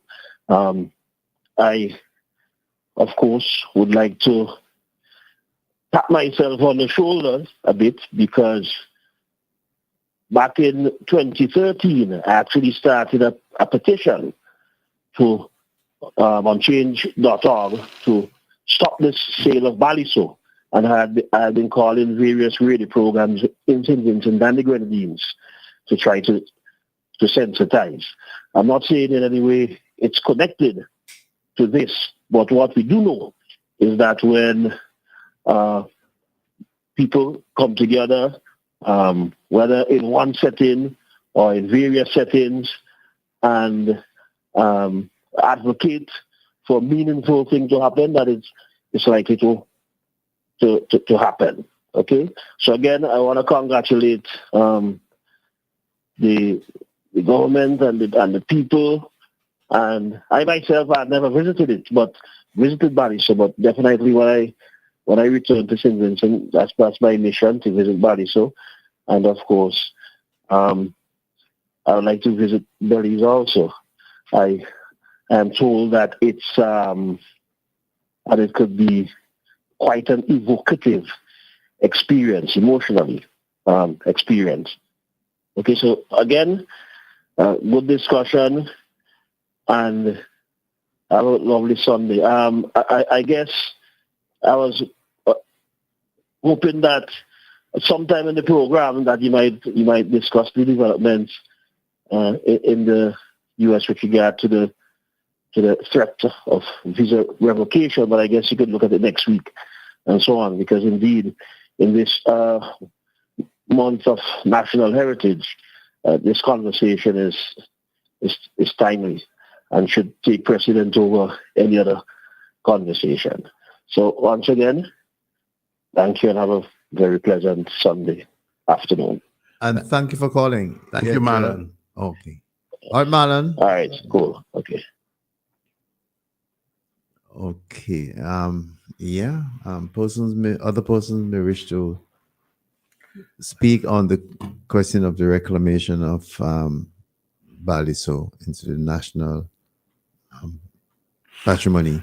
457-9994 is the number to call, and WhatsApp or if you want to call direct. Yeah, Joel, come Yeah, I in. just wanted to add that I got a WhatsApp message from a friend of the program who lives in New York. Okay. And basically wanted to indicate her support for the whole question of going to Belize and so forth, Garifuna Settlement Day and so on. And just basically indicating that she said that she experienced the Garifuna Settlement Day in Belize several years ago, and that the late Felix Miranda spearheaded that a week's trip, and it was fantastic. And when I touched the soil of Belize, a special spiritual feeling came over me. I just echoing like what Marlon was just raising a while ago. And to this day, when I speak of it, I can recall that feeling and so on. So and there's a Vincentian living in New York who went already, and there are others I believe would have gone already. And I'm sure that there are quite lots of persons who are listening to the program. And I say lots. If we get 2 dozen, 3 dozen, that's good enough as a start. Mm-hmm. All right, just to remind you, the number to call is 457-9994, and that's both WhatsApp and straight. Yes, Pijan? 9994, you said? Sorry, 457-9997 is the number to call. I'm sorry. 457-9997. 94 was the earlier portion of this number. All right. Yes, who was it? Said that they I think it was Mara who said he has never visited. You guys, you have been to Baliso? Yeah. Yes. Pigeon, yeah? I took students to Baliso on 2 occasions. Yeah.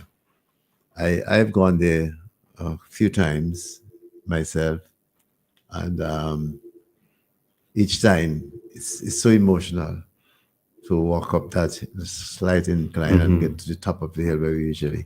And that time, it was when the Honorable Rene Batiste was the Minister of Tourism and Culture. She made sure she herself went on the trip the first time when she was on the trip. She led the trip up to the top of the hill, and the ceremony that was held. Cecil, we must also give her credit for institutionalizing the Heritage and Heroes Month of March. Exactly. Even before she was a minister, under the auspices of GECO. Mm-hmm. She was the president of GECO. Yeah, she did that. Exactly. And while we're at it, we should also always remember the work of the Garifuna Heritage Foundation in St. Vincent. Yes. And so on. They're doing good work. Good afternoon. Welcome to the program. Good afternoon. Good afternoon. My name is Rene Batiste. Sister Rene Batiste, the Honorable Rene Batiste, Minister, former Minister. Would you take offense if I say Mercedes? Not at all. It's rich business. Okay. Good to hear from you. Well, I'm listening. I've been listening to the debate since the notice was published in the Gazette about the acquisition of Valley Soul. And I want it to be recorded here because I'm not hearing much about it. We appear to have very short memories. You know, in 2002, when we began the pilgrimage in my capacity as Minister of Culture to Valley Soul, it was a damnation. You recall that, Cecil? Yeah, I remember there was a lot of talk, but the point is that you led that delegation. I remember I can see you walking up that hill after we came off the boat. Remember walking up that hill? All my clothes were so wet. Yeah, and all through the thorns and everything else. Those trees, I can't remember the name of the trees. The shrubs. Yes, it was a lot of thorns, a lot of cactus, not cactus, another kind of low shrub. Yes. Very sharp thorns. Yes. And I see Blazer is there now with his nephew, Rosari. Oh, But just okay. so there's the benefit, because I was speaking to our Consul General in New York, and he didn't know this part.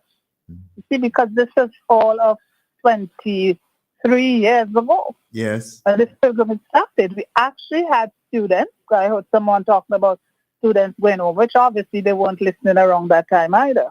Mm-hmm. There were students from the heritage groups that Heritage went clubs, along with yes, us. yes. Several trips we made during the month of March. And as I saw a little passage in a newspaper clipping saying that the Lindley said, I asked their lawyer, I had to ask their lawyer Yeah, I remember. I saw permission that. to go because at the time, yes, they had claims of ownership. Mm-hmm. And during that time, that's 2002, 23 years ago.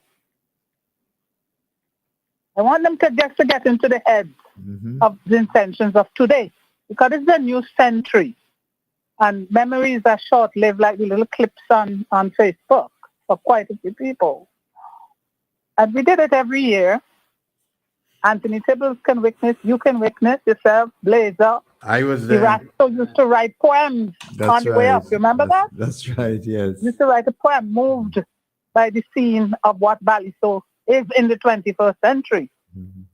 And that today, all this walking and all this talking and taking so much backlash from people who were unacquainted with the history of St. Vincent. And I'm so happy about the book that is, the volumes that are written, so that this generation would not be in denial of the history of their country. And the steps taken to have it acquired as part of the patrimony of the people of St. Vincent and the Grenadines, with particular emphasis on the Kalinago and Garifuna, that we protect it as a national protected heritage. When you do these declarations under the existing law, because the law was even amended in St. Vincent subsequent to these various trips, to have certain places marked, like the Leyu Petroglyph, marked as a protected heritage, like the Carnegie building that is over 100-something years old. Now this island has been there, the history is there, saying what happened, and we must mark it, a stele in stone. My hands went on Thursday on a file where there were plans for the development. I don't know if you remember plan with the airplane landing. No, I don't recall that. I think I have vague. Yes, and according to my mother, I'm a Keza. I like a lot of paper, so I keep a lot of paper. Yes. Because when you're talking to people, they're looking at you as though, what are you talking about? Yeah. The aeroplane landing where? Plans for airplane to land on Ballyso and all this sort of thing.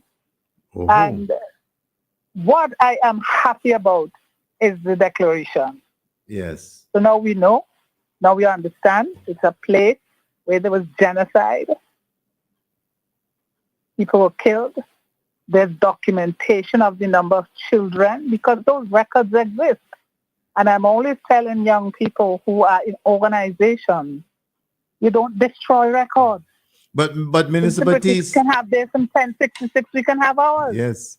I don't know if you remember, a group of us, I don't know if you were part of that. We went closer to the beach on looking for bones, I don't know if you remember that. Yes.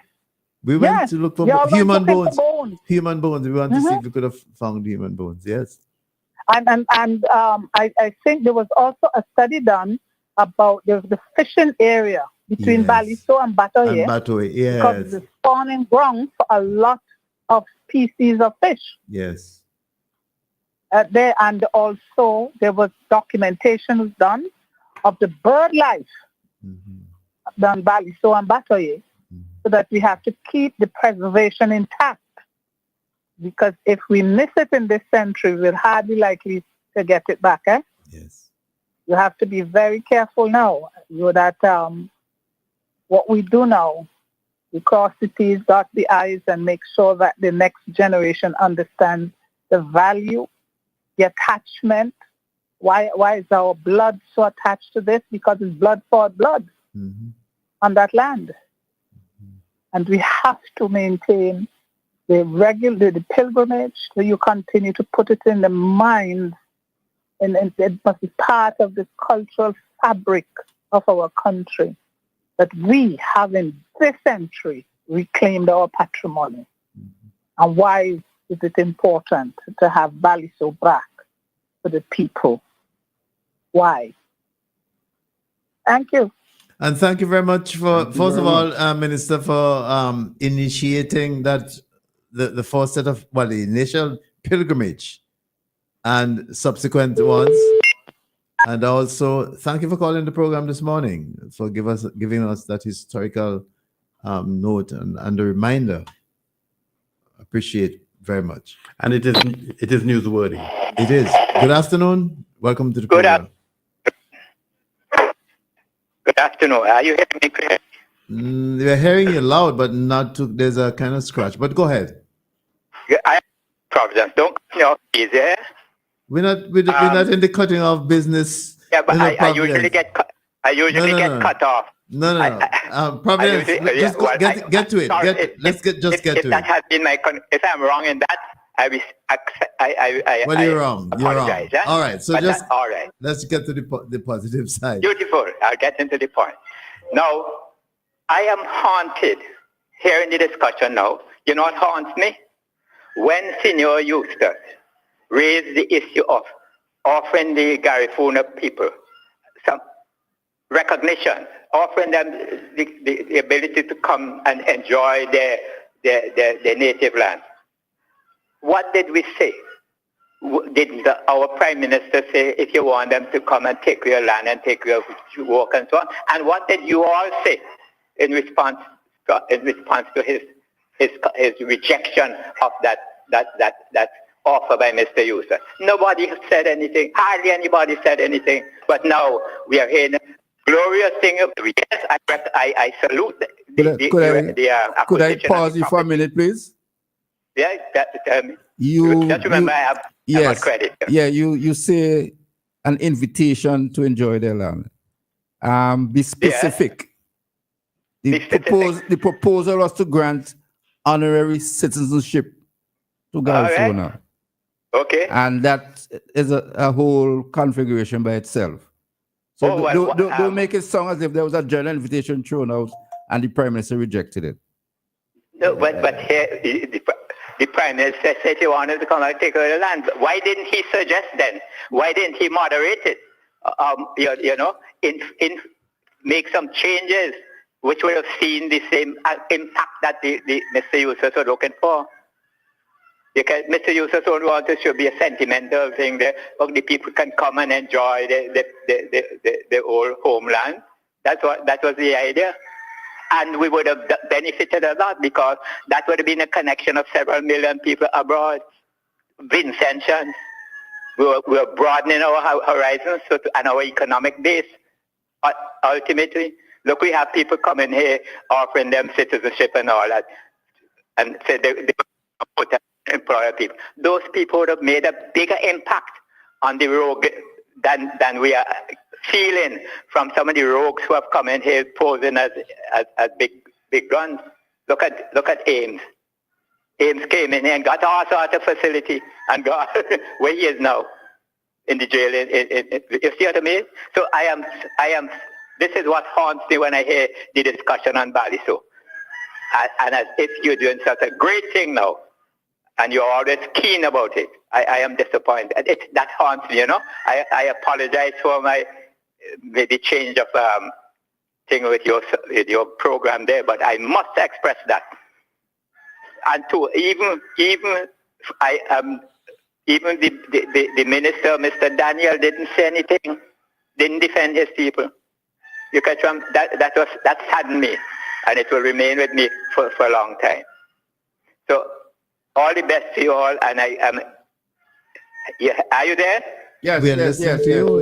Yes, I am imploring you all, you gentlemen who are present there, in a strong position now to get involved in the discussions which we ought to be having next couple of months so that we could determine how we're going forward in the interest of those children on whose heads and shoulders we are leaving the heavy debts to repay.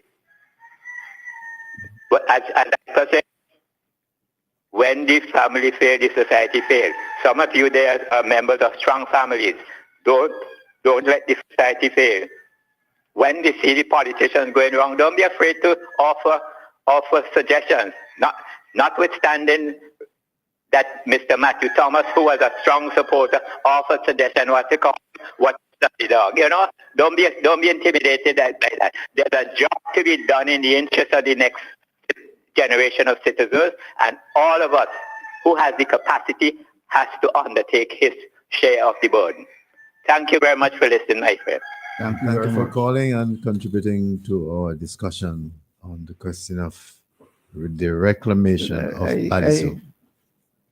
It irritates me when people try to twist things in a certain way. Well, but I mean, that's his opinion. So, you know, we have a call here.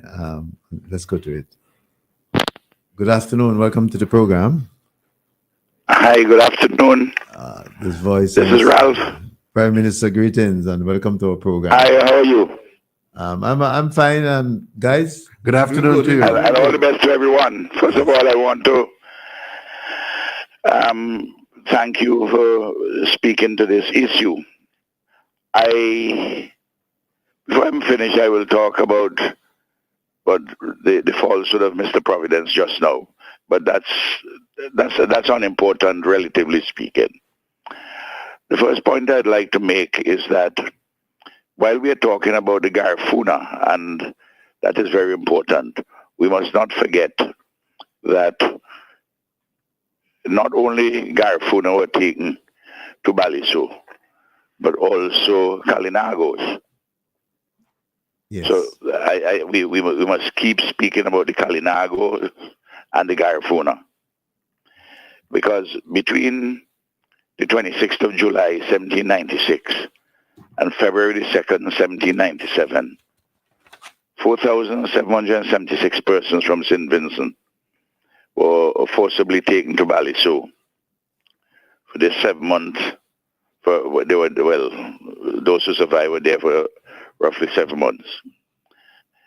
And of the 4,776, the bulk of Garifuna, 4,633, but 102 were Kalinagos, and 41 were African slaves, enslaved African bodies. And they were, of this total, 1,080 were men, 2,003 were women, and 1,693 were children. And it is true that some 81 of the Kalinagos were sent back to St. Vincent, but 22 of them died on Baliso. So Joel and P. John and Cecil, for historical accuracy, we should be speaking about the Kalinago and the Garifuna. But the bulk of the people, clearly as the records show, were Garifuna. Correct. All right. Thanks for that. So I would like, because there are indigenous people still in St. Vincent and the Grenadines who are Kalinagos. Mm-hmm. There are indigenous people who are Garifuna. The admixture between the Africans and the Kalinagos. It's out of that this race of this nation, of Garifuna was born. Mm-hmm. Now, are you changing? I want. Can I just ask a question? The same question. Sure.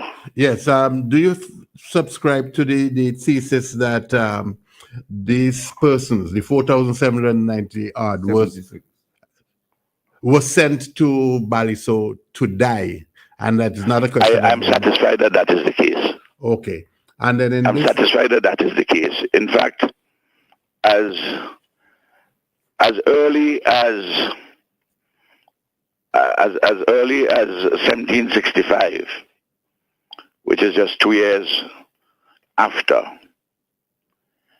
the British came here consequent on the Treaty of Paris to assume suzerainty of our country. The British colonial administrator, Sir William Young, who himself was the owner of enslaved African bodies, he was the president of the commission whose job it was to sell lands in several places in the Eastern Caribbean, including St. Vincent and the Grenadines. And he's on record of writing to London. This is 3 decades before the Baliso, the forcible transportation to Baliso, that he tied all the time the question of the quote-unquote uncivilized nature of the Caribs, that's what he called them. And he wanted to get them out of the way. In fact, his first proposal was to take them to Bequia, because he wanted to separate them from the land. He wanted to depopulate the country of the Kalinago and the Garifuna, and especially the Garifuna, who were very militant. And he didn't succeed in that. And as time went on, and we know there's a guerrilla war from 1764 to 1795, and there were subsequent skirmishes after the death of Joseph Chatoyer. In this whole period, this 30-odd years, a lot of Garifuna warriors and their supporters from the Kalinago and some enslaved African bodies, a lot of them were killed. And after the major war which ended with Chatoyer's death, that major dimension aspect of this guerrilla war, the British carried out large-scale genocide. They killed a lot of people here, and they rounded up nearly 5,000, as we have seen, 4,776. And if you send people to a land where there was no water, where there was no food to eat, they said they were going to take water and food, but hardly took any. And I want to make this point. Pigeon, look at the period between 1795, March 14th, 1795, when Chatoyer is killed, and the movement, the forced movement of the Garifuna and the Kalinago began just over a year later, July 26, 1796. You know what the British did in the meantime? They carried out genocide. They killed people wantonly. And there are certain areas, they put them under siege, so they couldn't get any food to eat. And the bulk of the people who were taken to Baliso were emaciated. There is the historical record of a British doctor, Dr. Henderson, who said that the majority of them were in an emaciated state when they arrived, weakened and susceptible to disease. And of course, they achieved their purpose when 2,445 died on Baliso, including, of course, the 22 of the Kalinago. And as Dr. Scott pointed out, there was such a furor in London, in the Parliament, that they said, well, let's send them to the Bay of Honduras. In fact, the Rotan Island also was a desolate island. But on Baliso, the historic evidence is only Guana and Lizard were able to survive there. So there's absolutely no doubt from the very beginning they wanted to get rid of the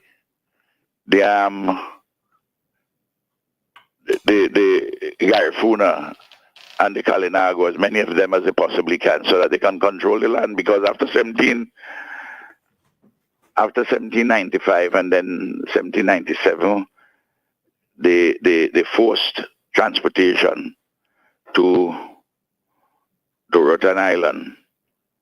In St. Vincent itself, they corralled the remainder and sent the bulk of the remainder and sent them in the most inhospitable part of the country, in the northeast, above the Dry River, on what was 238 acres of land.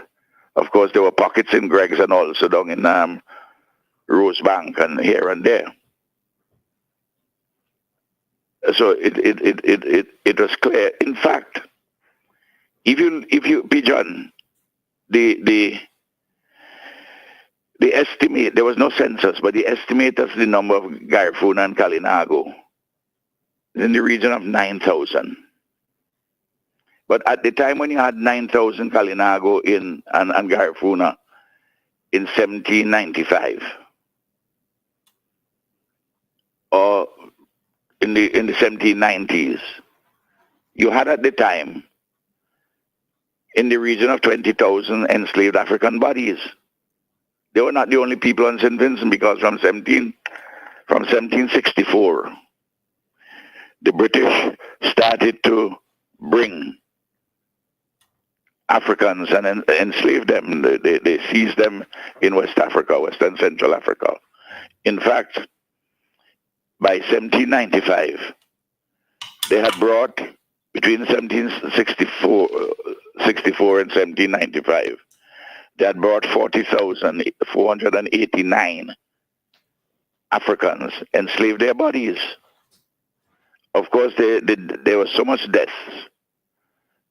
I mean, the life of the enslaved African body was the time span was very short. So the estimate which you will reasonably have is about half of them. Because if you take into account that nearly 56,000 came up to 1807 by the time the slave trade was ended. But at the date, the last year in slavery, just under 20,000, 18,794. So you'll see the health situation was terrible for the enslaved African bodies, and they died quite young. There's a high death rate. And so you'd estimate that you'd have, given the numbers I'm talking about, 40,489 up to 1795. That is to say, Africans who were enslaved. You would roughly estimate that half of them would have died between the time when they arrived to the year 1795. In fact, between 1791 and 1795, they brought nearly 14,000. So if you put a rough number of 20,000 remaining from those who had been brought, I'm talking about the enslaved African bodies, there were other people here, and they wanted the land. Remember, the Kalinago and the Garifuna were fighting about two things: land and the right to self-determination. The lands were held in common before the British arrived, and in 1764 the British said that all the land belonged to the British Crown. And then bit by bit they pushed the Kalinago and the Garifuna off the land. And out of this 9,000 persons, those who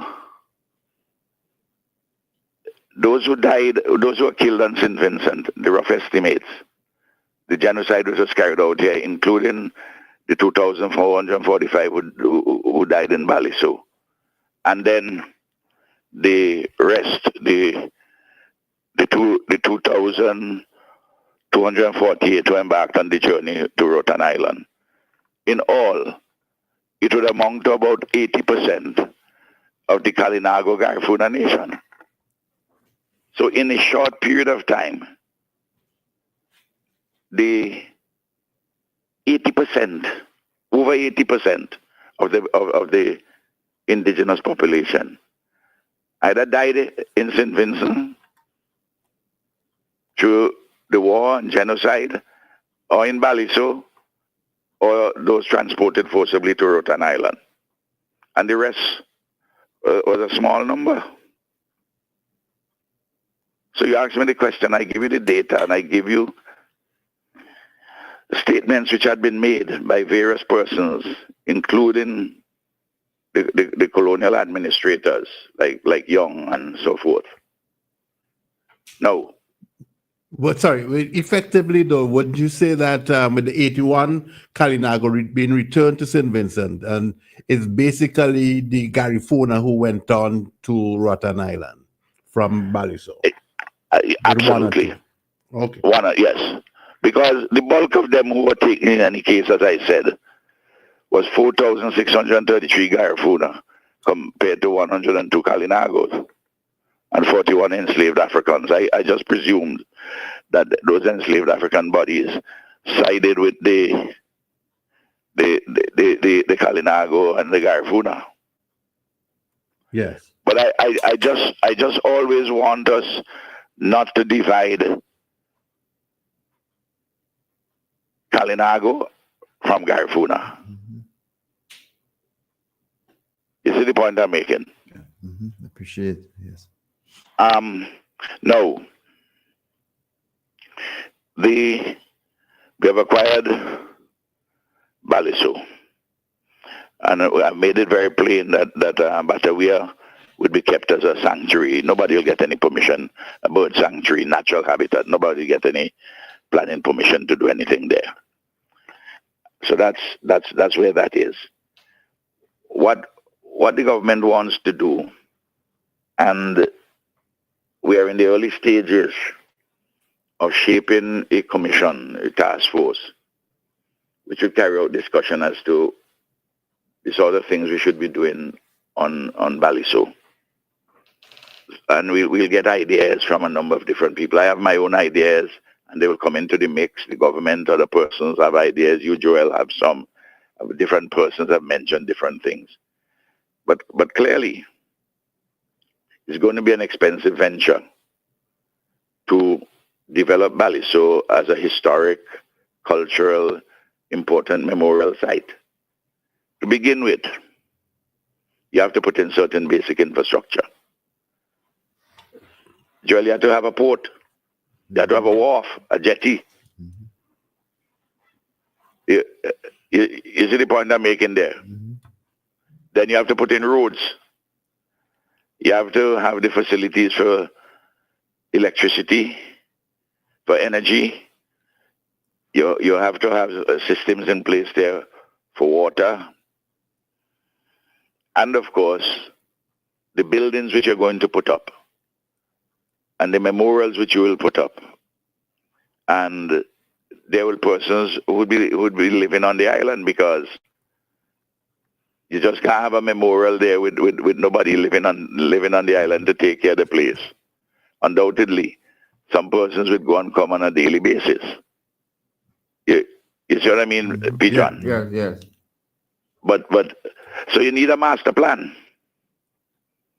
And with this master plan, I will hit the road with the master plan to various different countries which we have good links with in the Middle East, for instance, who are very strong in these things. Technical people out of Cuba and Venezuela, United States of America too, many foundations of one kind or another, and UNESCO. And we have always been keeping a presence in UNESCO. with somebody of ambassadorial rank to because this is something vital for the ongoing elaboration and further ennoblement and advancement of our Caribbean civilization. Now, if you permit me to revert to the matter raised by Mr. Providence, St. Vincent Glen is a small place, and everybody knows that this gentleman has a visceral antipathy towards Ralph and the ULP. That's fine. This is a democratic society, and I know him when I meet him. I speak to him in very friendly terms, with no animosity whatsoever. And to be fair to him, too, he doesn't do it when we meet. He doesn't show that animosity. But as Pigeon indicated, he must stick to the truth. What Mr. Eustace said at the time, first of all, Pigeon, was not honorary citizenship. The first thing he said was, must give them citizenship with full rights. I said, well, come on. Would anybody tell me that this makes sense? He also said that you have as many as 800,000 Garifuna, his estimate, descendants of Garifuna overseas in Central America and somewhere in other parts of the world. I said, well, are you going to give 800,000 persons,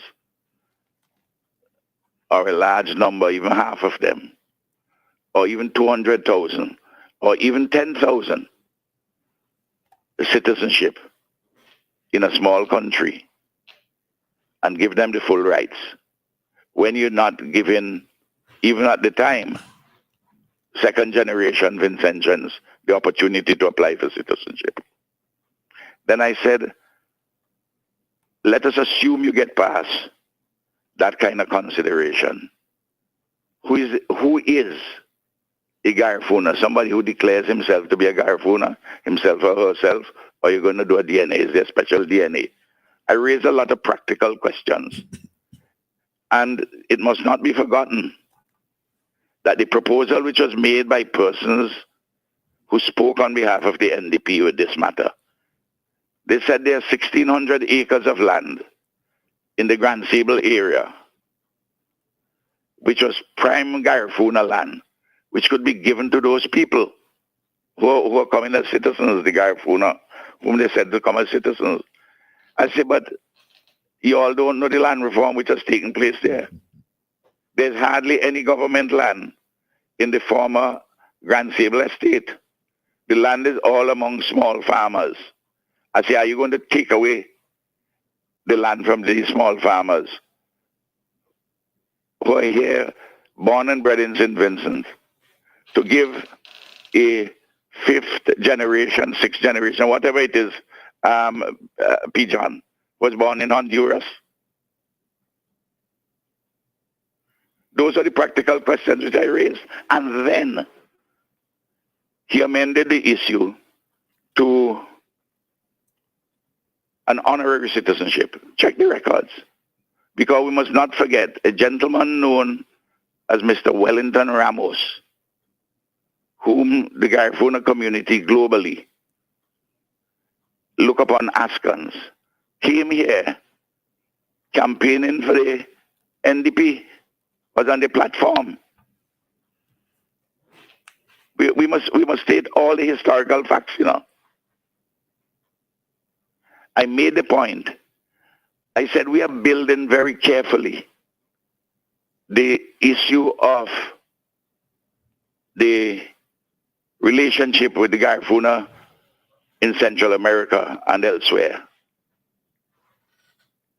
And a proposal of the kind which was being suggested could undermine the warmth of the relationships were being built up. And it is self-evident how that could have happened in practical terms. You remember that discussion, Cecil? Yes, I do, very clearly. So, no, I want persons like Mr. Providence to remember this. In 2002 or thereabouts, 2003, anyway, very early in our first term, when Mike Brown was a Minister of Education, by the way, Mike's wife, Zoila, has been doing fantastic work in the Garifuna Cultural Foundation with Darky Williams and others.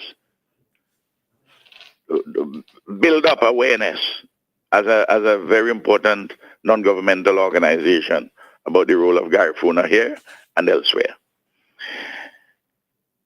There was a hurricane which struck Belize and particularly had hit Punta Gorda, which is one of the Garifuna quote-unquote settlements in Belize.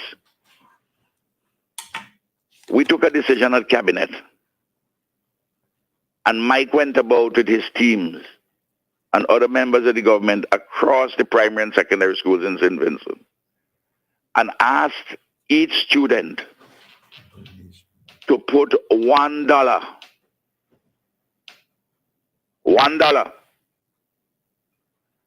to make it $30,000, and we will put $30,000, the government,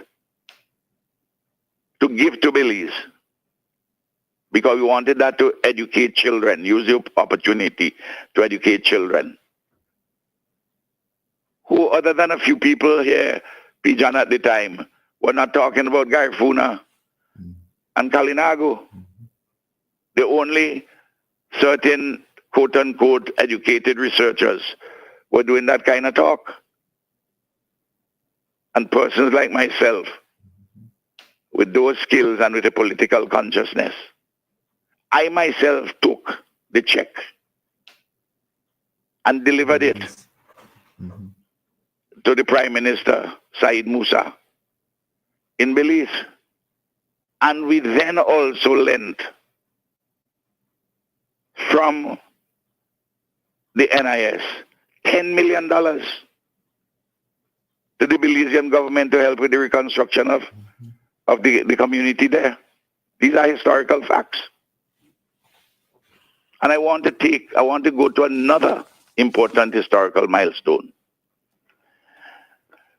On the 6th of May, 2013, I wrote the CARICOM Secretariat, the Secretary General, and all the heads of state and government in CARICOM to put the issue of reparations for native genocide and the enslavement of African bodies on the agenda for the July meeting, heads of government meeting of CARICOM.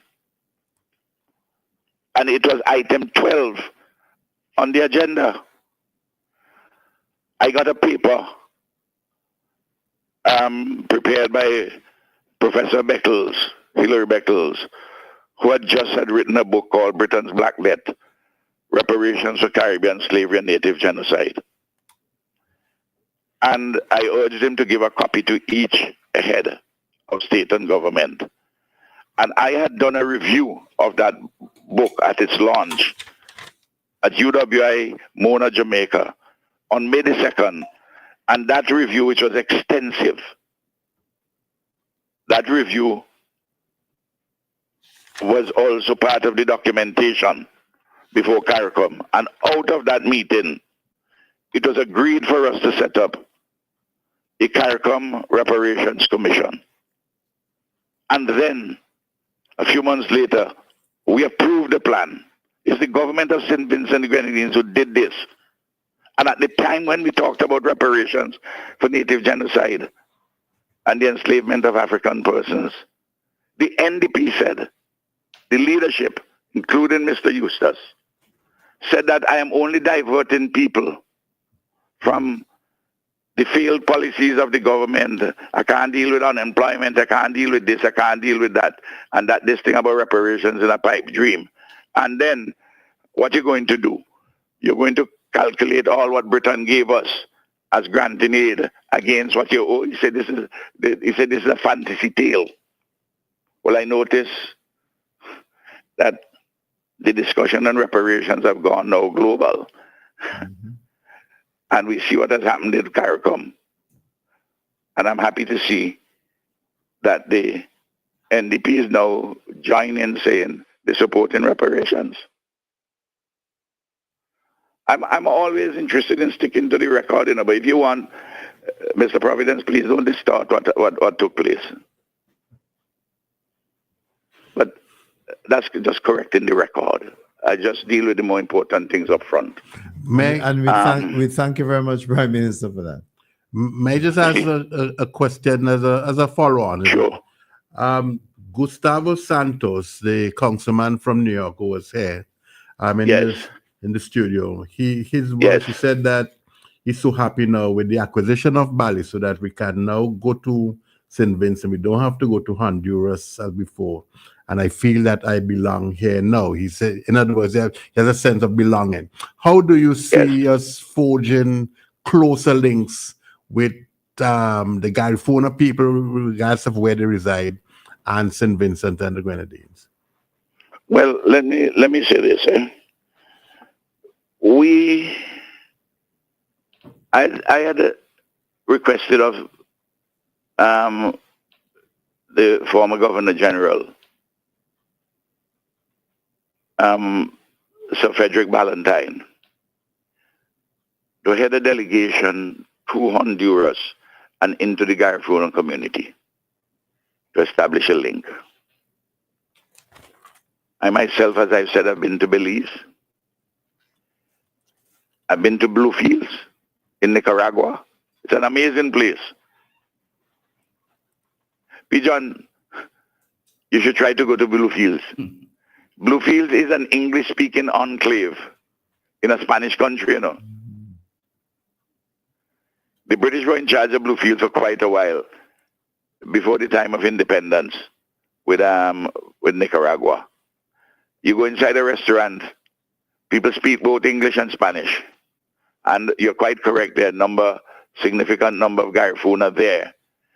And I also went with Minister Daniel in a place called Orinoco, not Orinoco as in the Orinoco River Valley area in Venezuela in the adjoining state, but a place called Orinoco, which I went there by a military helicopter, where it's like you're in Sandy Bay. And people who you see people resemble Gomery, and I recognize people. Went into homes there and so forth. And they were building a chateau here. They were building not a chateau center. They were building a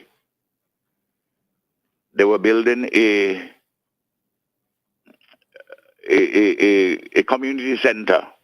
It was half finished, and they wanted it to be finished. And we promised and we delivered. We sent, I think, $40,000 US from St. Vincent and Grenadines, and we requested that they name it the Joseph Chateauyer Community Center, Cultural Community Center. In Honduras,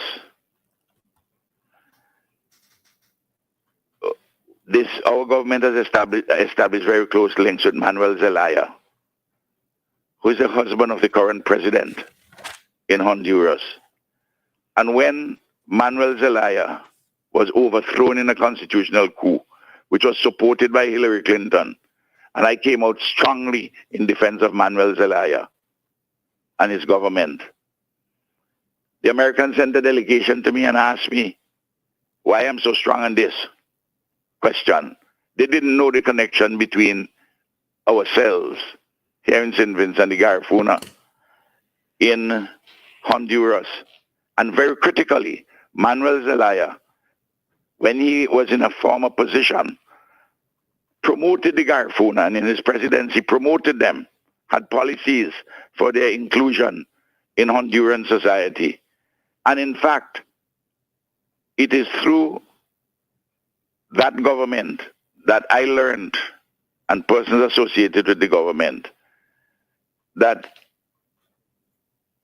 Chateauyer, they call him there Chateauyer, who had never set foot in Honduras, is recognized as a national icon in Honduras. All these are historical facts and contemporary circumstances which have to get into the mainstream. I intend to go to Honduras. By the way, I've also, Minister Daniel, I think he had gone also to Honduras. In fact, accompanying Sir Frederick Ballantyne were a number of Kalinago Garifuna persons. And the CELAC summit is taking place in April, I think on April 9th, if I recall correctly. And it's going to take place in Honduras because Honduras will be handing over. Honduras took over from us here in St. Vincent and the Grenadines last year, March the 1st. It would be, Colombia will be taking over from Honduras. And I'll be there, and I hope to make the arrangements so I can go into Garifuna country and establish some of the links you're talking about. But this is part and parcel of our own ongoing diplomacy as government. Question. And that needs to be strengthened. Question. How would you explain? Yes. How would you explain your own role as one of Portuguese descendant in this issue? Well, I'm of Madeiran descent. But one of the things about the Madeirans who are brought here, the Madeirans were never associated with the Anglo-Saxon ruling elite. And my foreparents grew up with enslaved African bodies in the same barracks, and also with Kalinago and Garifuna people. In fact, before the 1902 eruption, a part of my family lived in Overland, and they came down after the volcanic eruption. You still go into the area in Orange Hill, Overland, and you meet a number of D'Souza's. They are my family. You know, P. John, this thing, and when I grew up as a boy, I was up in what they used to call in those days Carib country all the time. Played a lot of cricket up there, lime up there. As a young man, a teenager growing up. Could it be said that it's part of the compromise that you often speak about? No. Well, I was coming to this, and I'm going to. So I was dealing with it personal first of all, and then I'm saying, through the fever of our history,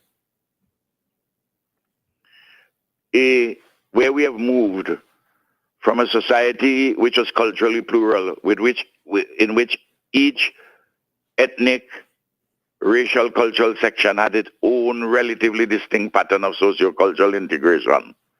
And we have moved over the 200 years plus. And biology has played an important role in this.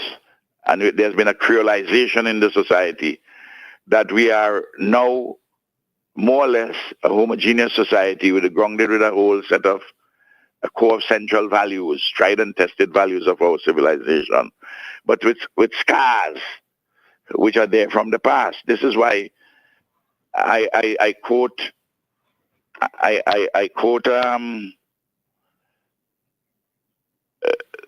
both Shakeen and Danny Williams in this, and Shakeen is the one who speaks, and I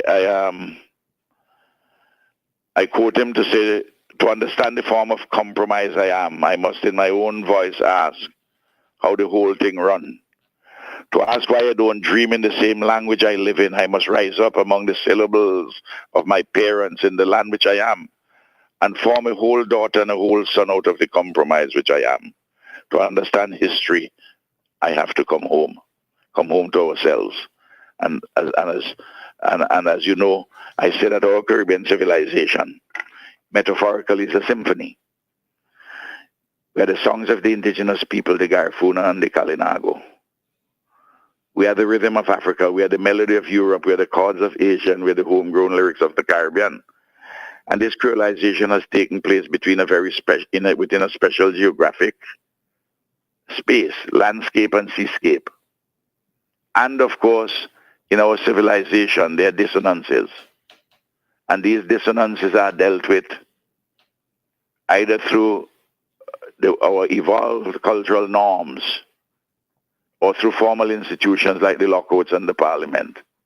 But you notice I listed first the Kalinago and the Garifuna as being important and foundation songs, metaphorically, of this Vincentian component of our Caribbean civilization. And I always talk about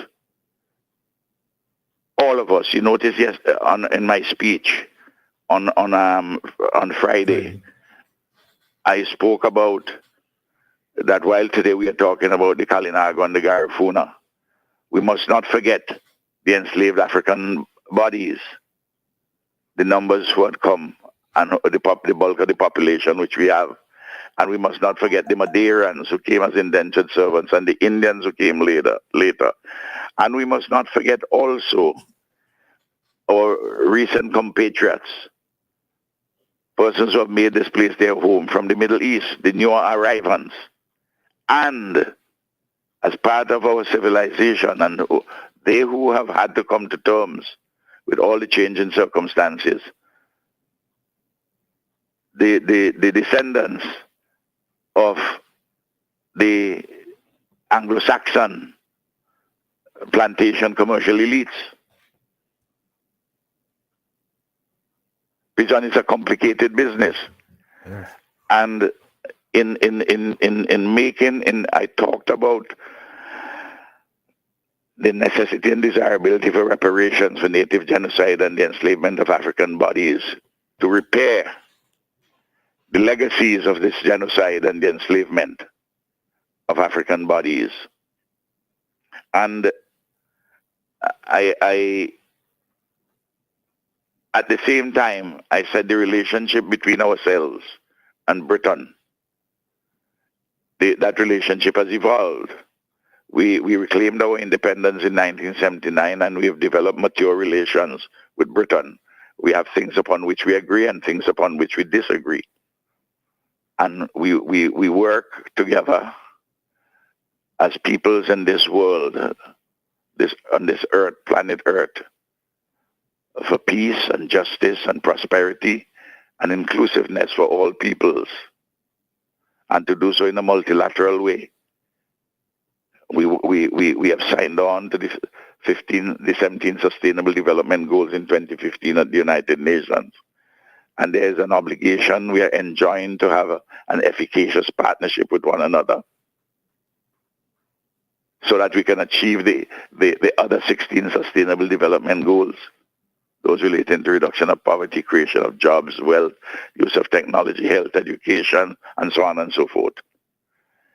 But particularly on the reparations issue, we have a 10-point plan which is now being reviewed by CARICOM, which covers a wide range of areas and which we can lodge within the broad frame of the Sustainable Development Goals, but a special carve-out because of the issue of native genocide and the enslavement of African bodies. We have a coherent philosophy in our government, and I personally, and I've written on this repeatedly. So it is amusing when I hear persons trying to distort my own record and my own involvement. I've been talking about the Garifuna and the Kalinago long before, even before I became involved politically. The first political organization I'm a member of was ULIMO in 1975. Cecil was a member of that organization too, even while he was in Canada. Correct. And the UPM subsequently. Correct. And I believe I'm one of the first persons who delivered this kind of a speech in Sandy Bay as part of ULIMO. So, you as I said, joined ULIMO in 1975. Do you see? And Julima had been existing for about 2 years before I joined it. Do you see, Prime Minister, any way in which you can institutionalize this program? You mentioned a number of activities and initiatives over the last few years, since going back to 2001, 2002, and that you also mentioned about the CELAC meeting coming up and so on in Honduras and so on. But do you see in any way in which you can put an institution of some sorts together that will focus on forging? I think that we are at a stage now. Always, Joel, you have to prepare a ground and do institutional stuff. If you do the institutional stuff without preparing the ground, the institution would wither on the vine. You understand what I mean? We now have a situation where we have approval at the United Nations, matters of rights of indigenous peoples. When I was President pro tempore of CELAC, St. Vincent and Grenadines, we engaged Europe for the first time in 8 years. And you look at the declaration, you'll see the issue of reparations is there, but you see also the question of indigenous peoples' rights and what is required. So now that we have a hemispheric frame and a global frame, I think the time is right now at the governmental level for us to have something at the state level with the countries where you have a significant number of Garifuna, for instance in Central America, and with organizations elsewhere, for us to put something together. And I think perhaps Baliso will be part of that focal point in the evolution of this overall master plan for Baliso and institutional arrangements for cooperation with the various countries. I will tell you, anytime I engage the governments of Belize, Guatemala, Honduras, Nicaragua, the first thing I ask about of the leaders, how are you treating my Garifuna brothers and sisters? And I can make available to you a few years ago, must have been 2 years ago, when the previous government in Honduras, this gentleman who was in jail, who is now in jail, Hernandez, the president. They were carrying out some terrible activities against the Garifuna, trampling on their human rights, and I wrote very strong letters on this matter, not only to them, but copied them to the Secretary General of the United Nations. It's not everything you do diplomatically, you make public, eh? You understand what I mean, Pigeon? Yes, yes. So and this is a matter to which I've been very alert over the last 24 years since I've been Prime Minister, and a history in it. So it'll behoove persons who have an anti-RALF and anti-ULP agenda to try and distort my record and be my stances. Okay. All right, right. Go ahead. You know, no. I'm saying that's just what it is now. Yeah.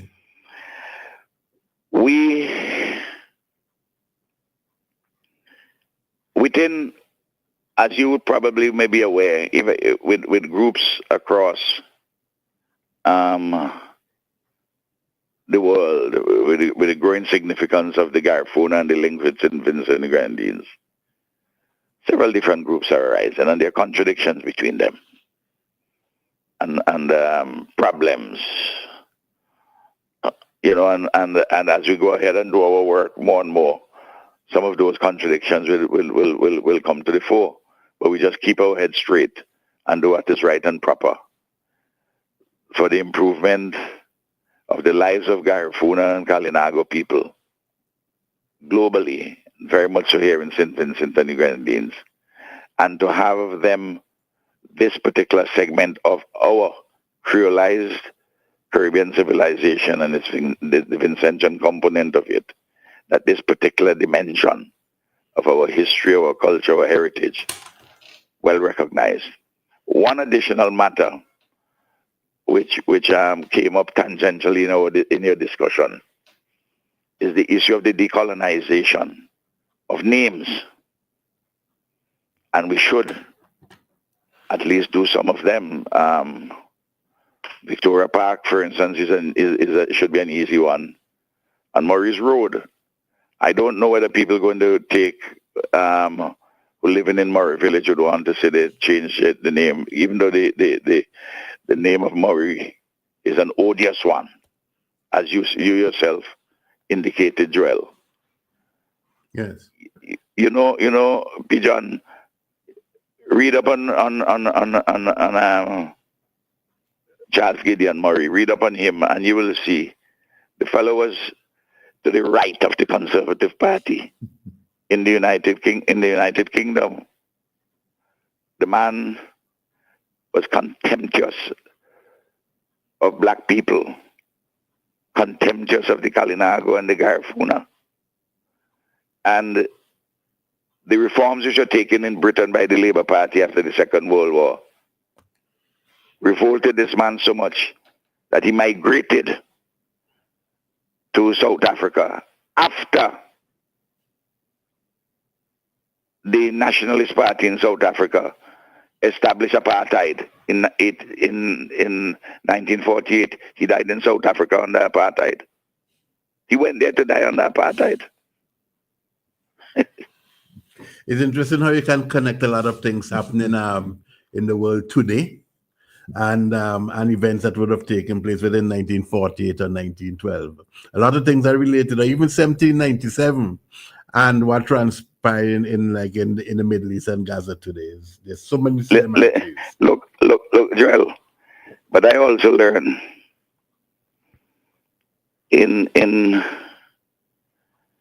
I thought it would have been a fairly straightforward thing for people to agree that we should get rid of the Queen, the monarchical system, have a homegrown president,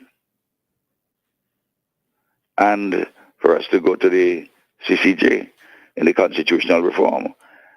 And everybody will tell you that all the reforms which we put in place in the Constitution for 2009. Ask Linton Lewis, he will tell you. Leacock himself says they're superior to the current Constitution that we run. But they wanted to give Ralph a black eye in preparation for the 2010 elections. And here we are still with this particular Constitution, and people were swayed with a number of things. And Joel, still be mindful of elements in our society who do not like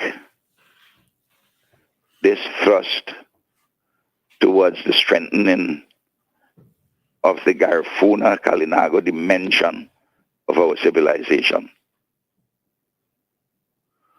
And I think they're a minority. But opportunists can exploit it, But they shouldn't prevail. But we have to move. We have to make sure. We have to move with understanding, with wisdom. We apply our heart to wisdom, and we make mature judgment calls as we go along for an irresistible force in effecting the change.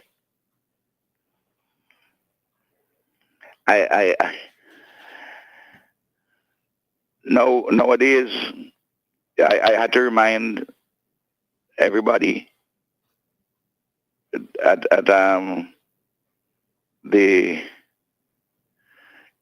over this Heroes Day period that the people of St. Vincent and Grenadines in 2009 voted to keep the monarch, and today the acquisition law has to say that Baliso is gone, is vests absolutely in the crown. Of course, is a constitutional monarchy which we have here. So it's vested in the people of St. Vincent and Grenadines. But I think I like it to be said that it is vested in the crown. Epijan and Joel? Because people say in the referendum that they want to keep, well, King Charles, however much you don't like to say it, King Charles is constitutionally the monarch of St. Vincent and the Grenadines.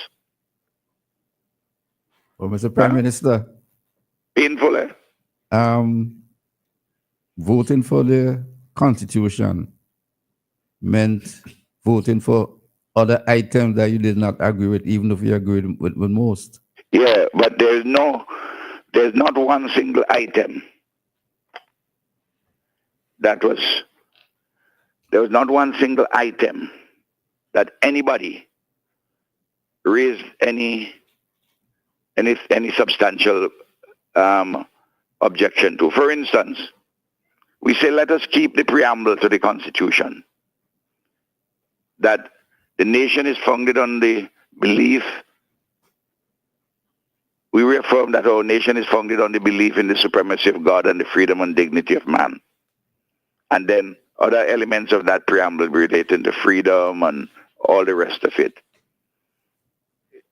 Under the influence of the Tusians at the time, Eustace wanted to be written in the preamble that all the rights are inalienable rights and they come from God. But the Constitution, the preamble had already said that the nation is founded on the belief in the supremacy of God and the freedom and dignity of man. But they wanted a particular Tusian formulation. Pijan, you remember that was a controversy? Yeah. Eh? Yes. Then it was said that when I wanted to issues relating to matters such as allowing persons with dual citizenship to vote, Pijan, nobody contested it in our modern context that is something which is fine. But what they said was that Ralph is doing it because he wants his son to be able to run. But it would not apply to Camilo in any case because he didn't acquire citizenship voluntarily. He was born in America. Mm-hmm. And as you know, as it turned out, he gave up his citizenship in America. He renounced it. While at the same time, when Friday was parroting that, he had a Canadian passport in his front pocket and his Vincentian one in his back pocket. Huh? You see the hypocrisy, these other things which went on. And then everybody said, you must reduce the powers of the Prime Minister. We reduced the powers of the Prime Minister. And there was also the question of time limit, Prime Minister. Term limits. Term limit, sorry, yes. The issue of Pijan, the issue of having a teacher service commission, the issue of reducing the extent of the powers of the Prime Minister in relation to the appointment of persons to the Public Service Commission.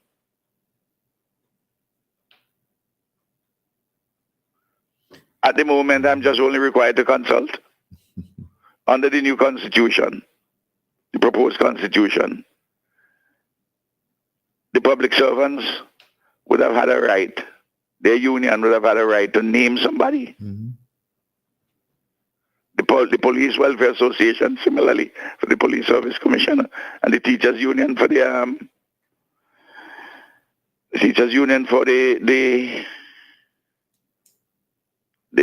Teacher Service Commission. A big change was that for the a mixture of proportional representation and first past the post. It is possible. Yes. It is possible under that system that the NDP might have won the election in 2020. Mm-hmm. Yeah? We would have to come back to that discussion, Prime Minister. So on and so forth. So, Pijan, I want them to tell me What are the issues upon which they had an issue? You know what they said? Oh, they accept a presidency, a homegrown presidency, but they want to have an election for the president. I said, but if you have an election for the president and also the prime minister, you're building two powerful popular centers of legitimacy, and you'll always have gridlock and conflict. Pigeon, let's just accept it. They wanted to give Ralph a black eye. And they don't. They want, no, Ralph mustn't have to his credit ever that he led the reform to the Constitution. And they think that will spill over into the 2010 general elections.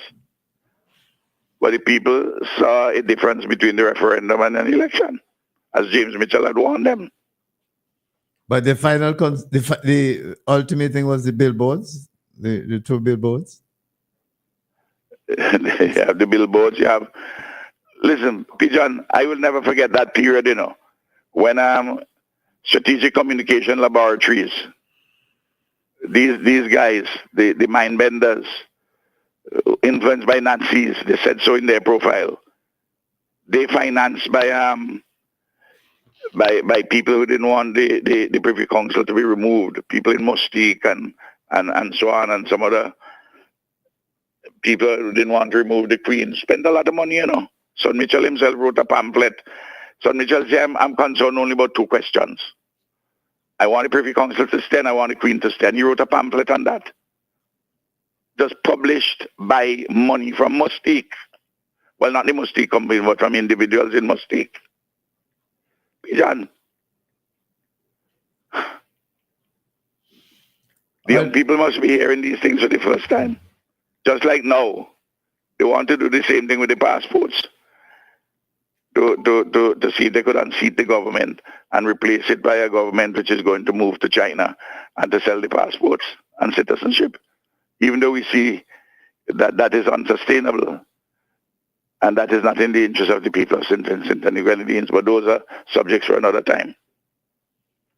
So, if you hear me being sharp on those, you could understand how I'm preparing to sharpen the debate when the general elections are held, either later this year or early next year. In the meantime, Prime Minister, we want to thank you and the government for leading the way and taking action for the reclamation. I appreciate of Baliso. Thank you. All right, thank you, and all the best. So we're going to go out with this. Oops. With the Garfuna voice. But yes, we've had a good discussion, gentlemen. Long, but good. Yes, and very good discussion. Thank, first of all, Consul General McIntosh for enabling us to have the company of the Garfuna representatives in studio. And we thank them. One of them has the name, my sister's name actually, Clara. Yeah. And so she told me Gamboa. Yeah, she told me I'll always remember her because she has my sister's name. But yes, we thank them very much. Thank Marlon Stevenson. Thank Marlon Stevenson for Jeff, the suggestion please for that. stop for me. Yes. Marlon Butte, Yes. René Batiste, Leroy Providence, and Prime Minister for calling. And I will also want to thank Willis William. Yeah, Willis, for offering yes. to be part of the pilgrimage, musicians pilgrimage to Belize, well, to Central America anyway. And we want to give special thanks as usual to Kieran for bearing with us and for allowing us first of all, for making the arrangement in studio to accommodate those folks, and then also for going over the extra. And we hope management is okay. So on behalf of Philbert and Joel? Yeah, just totally unrelated, just to enter that this Thursday upcoming, into school athletics at Wednesday and Thursday at Sir Vincent Beach sporting facility at Diamond. Pigeon, you've forgotten that, man. That's not like you. They didn't. I didn't get the date. Oh, well, you see, Jared is on top of it. Yes. All right. So we thank all those folks who have been. I just want to make a general appeal for persons who are able. If you would just make a donation, blood donation to the hospital, they can do well with that. I know of a particular colleague who is in particular need for blood, but I just want to make it general for persons who are willing and able to donate blood to the blood bank at the hospital. Please. Yes, and as soon as possible, if yes. you could. Yes.